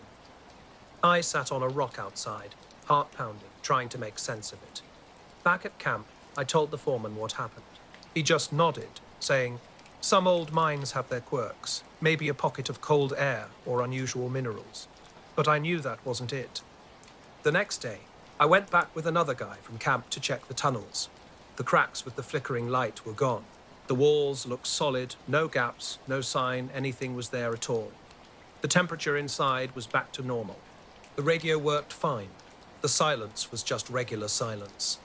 Since then, I've checked every day, tried to find that place again. No luck. Sometimes at night I catch myself staring at the rocks, waiting for that faint blue-green flicker to show up. The cold part I can still feel in my bones. I don't know what I saw, or if it was even there, but I know the mine's deeper than we thought, and sometimes the earth holds on to things we don't understand. As I drove around a bend, the trees completely blocked the field from view. Moments later, when I emerged on the other side, the lights had vanished. Something about this bothered me. I kept checking my mirrors, half expecting the lights to reappear. At one point, I thought I caught a faint glimpse of them far behind me, but it might have been just a glass reflection. I tried convincing myself it was probably some advanced drone technology I didn't understand. Yet the road remained empty, and the longer I drove, the more that strange moment lingered in my mind. It simply didn't feel like something I could easily explain. About 2 hours later, I pulled into a small gas station near Yucca, after needing a bathroom break for the last 40 miles. I also planned to grab a drink. The station was old-fashioned, just 2 pumps out front and a small shop with flickering fluorescent lights. No other vehicles were around, except a black SUV parked off to the side. It looked newer and out of place, with its engine off and windows up. I went inside, used the facilities, and bought a water bottle and a snack. When I returned, the SUV remained in the same spot. I didn't think much of it until I got into my car, started the engine, and rolled down the window for some air. Suddenly, a man appeared. He hadn't made a sound approaching. Out of the darkness, he leaned forward and lightly placed his hand on the window frame, startling me. Dressed in a well-fitted black suit with a crisp white shirt and black tie, he wore sunglasses despite the darkness. His face was completely neutral. Not angry, not friendly, just blank. "You didn't see anything unusual on Route 14, did you?" he asked. His voice was soft yet precise, almost robotic, with no discernible accent. Instead of looking at me, he seemed to be studying something behind my seat. I stared for a moment before simply responding, "No." He didn't immediately react, keeping his hand on the car while watching me. Then he nodded once, released the window, and walked back toward the SUV. Interestingly, he didn't enter the vehicle, but stood beside the driver's side door, facing away from me. I backed out slightly faster than normal and pulled onto the road. My hands were sweating, though he hadn't threatened me or said anything overtly strange. Something about the encounter felt fundamentally wrong, a feeling I couldn't quite explain. Moving down the highway, something felt off. An SUV materialized in my rearview mirror, a dark shape without headlights tracking my every move. For 15 miles, it followed me with an eerie precision. I tried changing lanes, adjusting my speed, but the vehicle matched my every action. Not aggressively tailgating, but present like an invisible tether connected us. On impulse, I turned onto a winding county road cutting through farmland. The SUV followed. Another random turn onto a narrow gravel lane brought me into complete darkness. No street lights, no houses, just open fields surrounding me. When I checked my mirror again, the SUV had vanished. I pulled over, killed the lights, but kept the engine running. Silence enveloped me, broken only by insects rustling in distant stalks. 3 minutes passed. No other vehicles, no sounds. Resuming my journey home, the SUV never reappeared. The next morning revealed something strange. Fingerprints marked my driver's side window, not just typical smudges, but strange marks higher on the window frame. A thin, oily streak ran from the roof to the door handle, iridescent in sunlight. I tried wiping it away, but the mark remained stubbornly embedded in the paint. Days later, walking my dog before bed, I spotted a black sedan parked across the street. Vacant, lightless, unfamiliar. 5 minutes later, it had disappeared. Then, on the Weatherford Trail, as morning mist lifted from the pines, I encountered the black sedan again. Engine ticking, tires sunk into soft dirt. It wasn't the vehicle that unnerved me. It was the question asked with such knowing certainty. That's why I avoid Route 14 now. The morning was crisp and quiet as I made my way down the trail. My destination, Shelter Rock, by noon. Suddenly, an unmarked car blocked the single track, parked sideways with closed doors and dark windows. I stopped about 20 feet away, taking a stam becase's jam, swig of water, and trying to understand the situation. The engine was still warm, heat rising from the metal like a soft breath. No footprints, no keys, no obvious signs of the owner. My need to pee momentarily distracted me, but then a thought struck. What if someone was hurt inside? I moved closer, boots sinking into the soft ground, and peered through the passenger window. The front seat was empty, no purse, no backpack, no phone. The glove box and center console were closed. I knocked on the glass, first softly, then harder. Silence. The door handle clicked, but wouldn't open. Crouching, I shined my flashlight into the back seat. A single military green duffel bag sat zipped shut, looking freshly placed. My heart raced. Part of me wanted to ignore it, but a sense of responsibility pulled me forward. I set down my pack and tried to call the ranger station at Cold Spring Camp, but no reception. I photographed the license plate areas, both front and back, just blank metal. The sun was now breaking over the ridge, casting stronger light. Curiosity overcame caution. I unzipped the bag, finding 3 rolled black shirts, dark socks, and a sealed envelope stamped "Not for public release." No name, no date marked the envelope. I quickly returned everything to its place. Conflicted, I debated whether to take the bag. It was heavy and potentially dangerous. What was in that envelope? I decided against it, instead planning to hike to the next junction, about 3 miles down, where I might get a phone signal to report the strange scene. As I continued my descent, an unsettling feeling crept over me. Something watching, though I saw nothing. I was hiking when the feeling hit me, that prickly sense of being watched. Twice I stopped and spun around, scanning the landscape. Trees, rocks, and shifting shadows were all that greeted me. At a trail junction, I paused by a granite outcrop where hikers traditionally carve their names. With 1 bar of phone signal, I dialed park headquarters. It went to voicemail. Ranger Salazar's message prompted me to press 1, and after a brief ring, static crackled through. I reported finding a warm car with an envelope marked "Not for public release," and requested someone to investigate. Sitting on a boulder, I munched a granola bar while fog drifted through pine trees. 30 minutes later, an unknown number texted, "Turn back." I stared at the message, considered calling back, but there was no return contact information. I deleted it and waited another 20 minutes. No park vehicle appeared. As I returned to the trail, my stomach churned with unease. Something felt off. Reaching the clearing, I discovered the car had vanished. No tire tracks, no evidence except disturbed ground where it had been. I picked up the now empty duffel bag and headed down, eager to leave. By late afternoon, I arrived at Cold Spring Camp. The ranger station, a weatherday frame cabin, housed Ranger Perkins, who sat sorting maps. The car, the envelope, the mysterious messages. Perkins flipped through a logbook, frowning. "No interference reports today," she said flatly. When I described the envelope, She mentioned trail camera glitches near the ridge and occasional radio interference. GPS and drone control disruptions weren't uncommon, she explained. I told her the car had disappeared. She promised to send someone in the morning and took the duffel bag from me. The night was quiet, with only crickets and pine needles drifting in the breeze. I was staying in a camper cabin they'd rented out, just a cot and a propane heater. At dusk, I walked to the picnic tables and watched the ridge. Red lights blinked from the towers. 2 men in black suits appeared around 9 p.m., standing due, saint outside the porch light. No badges, no hats. They looked ordinary except for their perfectly pressed clothes. The taller one spoke first, his voice polite but distant. "Evening," he said. The shorter one followed. "We'd like to ask about anyone reporting interference." I pointed toward the station cabin. Ranger Perkins had just taken a duffel bag, mentioning something about GPS jamming.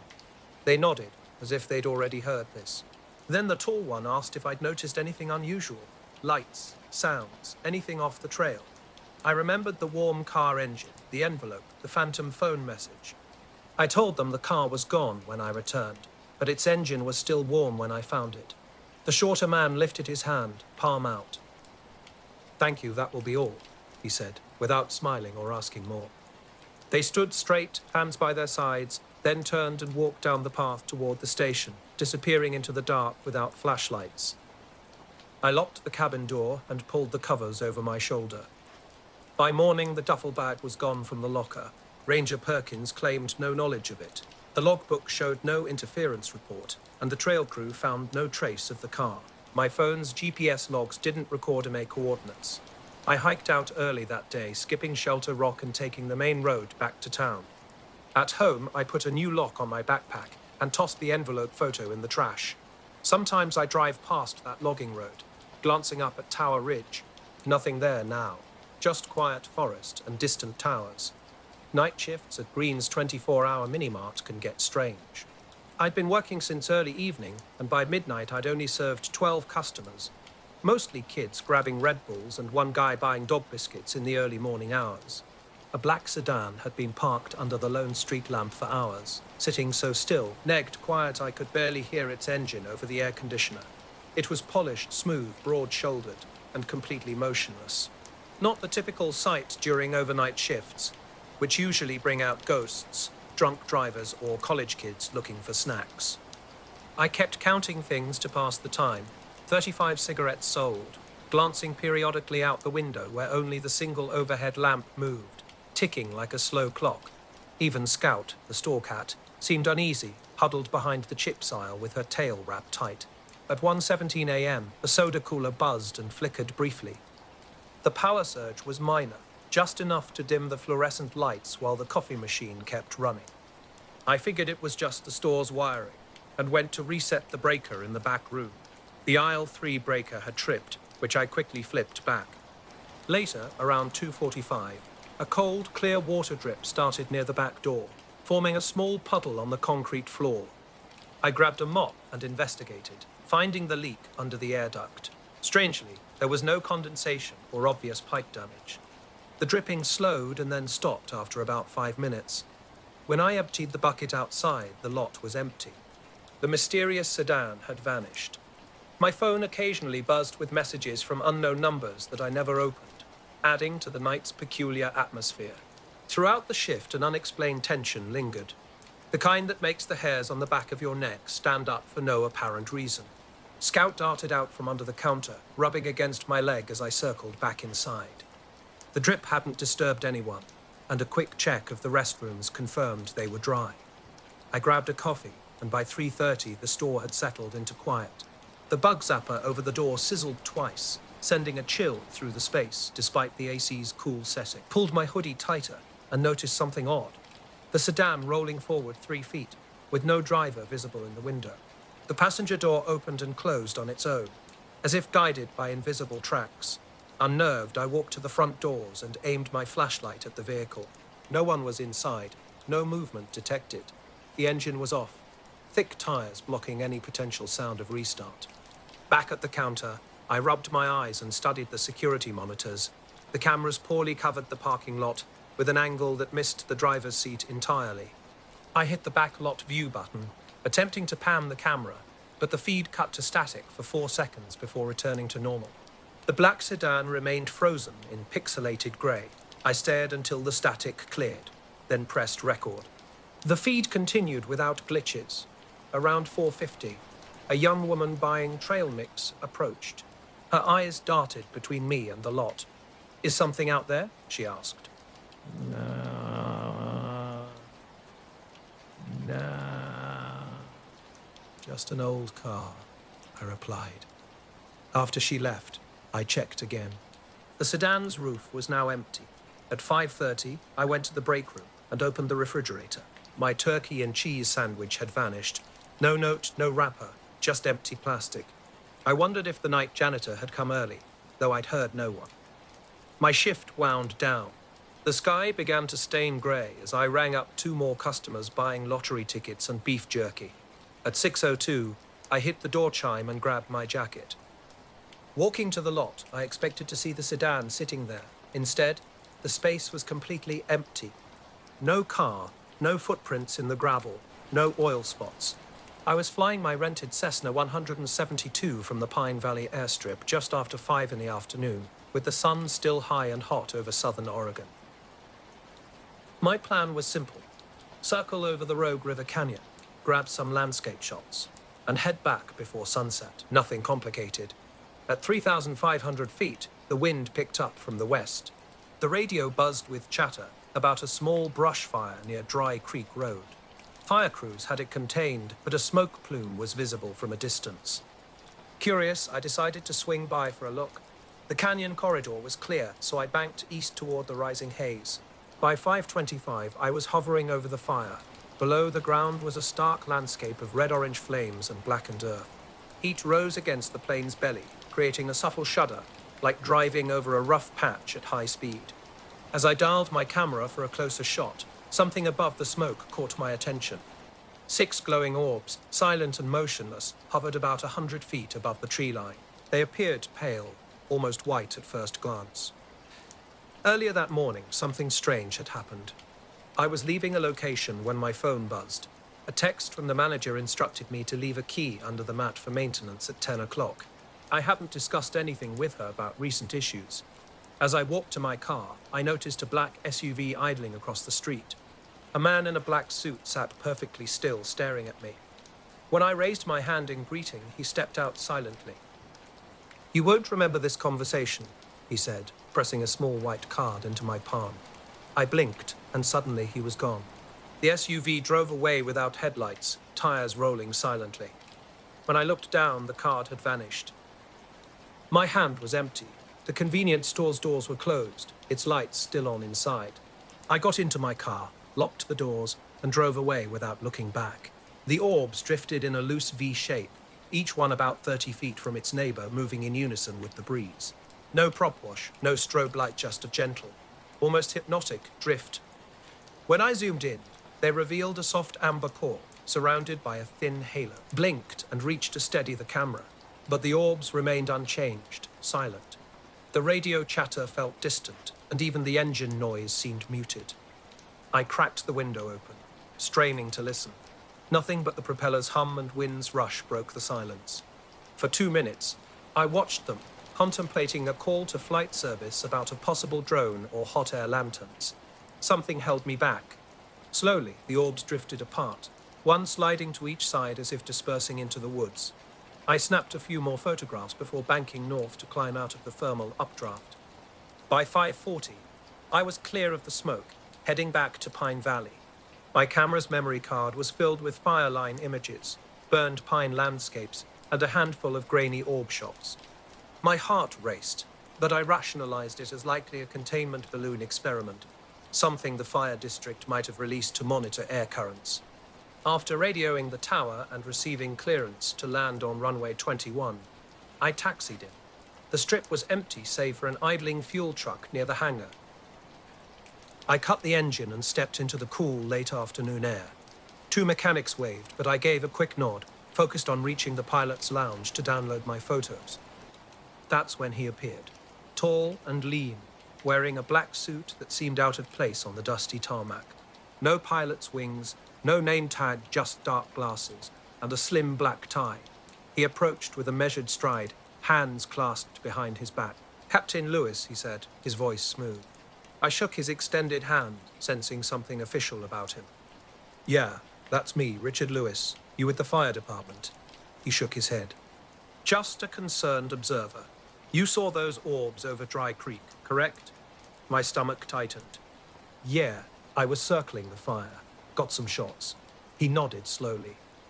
"You've seen too much. I'd appreciate if you file that sighting as a weather balloon release." He mentioned the county's occasional upper-air launches near Prospect, pronouncing the word as if it were a code. I frowned, sensing something wasn't quite right about weather balloons. I got to Lake Ogallala around 4:45 that morning, late May with just enough chill to see your breath. The lake was silent, no wind, no bird sounds, just that deep quiet you feel when you're the first person awake for miles. I'd parked in the small gravel pull-off near the west end where the trees thin out, with an old wood bench down by the shore. No other cars, no other people. I was hoping for trout, had my thermos and tackle ready to sit and fish until the sun climbed high. I hadn't even made my first cast when something in the sky caught my eye. At first, I thought it was just a low fog bank, the kind that sometimes settles around the lake when it's cold, but something felt off. Later, a man handed me a plain white card with the airstrip logo and phone number. Call tomorrow and say balloon release confirmed. He'd smiled slightly, just a flicker at the mouth's corner. Routine, he seemed to say. No need to report anything unusual. He walked away with mechanical precision, turning to get into a black SUV that growled softly and melted into the parking lot's shade. Back in the lounge, I checked the photos. Orbs were there in every frame, soft, perching above the smoke, then vanishing in subsequent shots. I downloaded them to a flash drive, my hands shaking so much I spilled coffee. The next morning, I called the number. A generic recording. Weather balloon release confirmed at 5:20 p.m. Thank you. Over and out. No name, no questions. I haven't told my friends at the club. Nobody I know flies near that fire district after dark.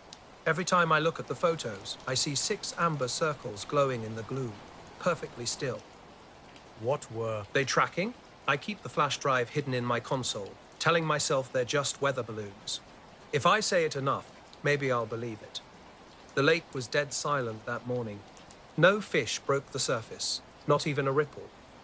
I'd been standing there with my coffee and radio, staring at this strange cloud hovering over the water near the tree-lined bend. It wasn't like any cloud I'd seen before, roughly the size of a barn from where I stood. It was pale grey and wispy around the edges. What caught my attention was how unnaturally still it was. Clouds usually drift, even on the calmest mornings, but this one remained perfectly centered above the water, motionless. Then I noticed something odd. It was rotating, but so slowly you'd miss it if you weren't watching carefully.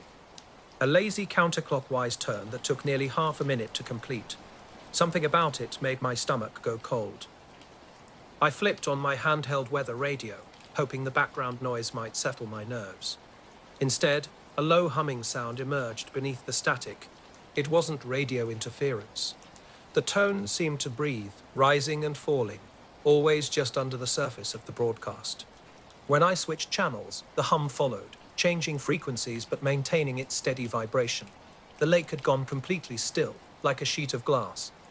No insects, no fish, nothing disturbed its surface. The hum resonated through the trees, making my skin prickle. I stood frozen, unable to move, just watching.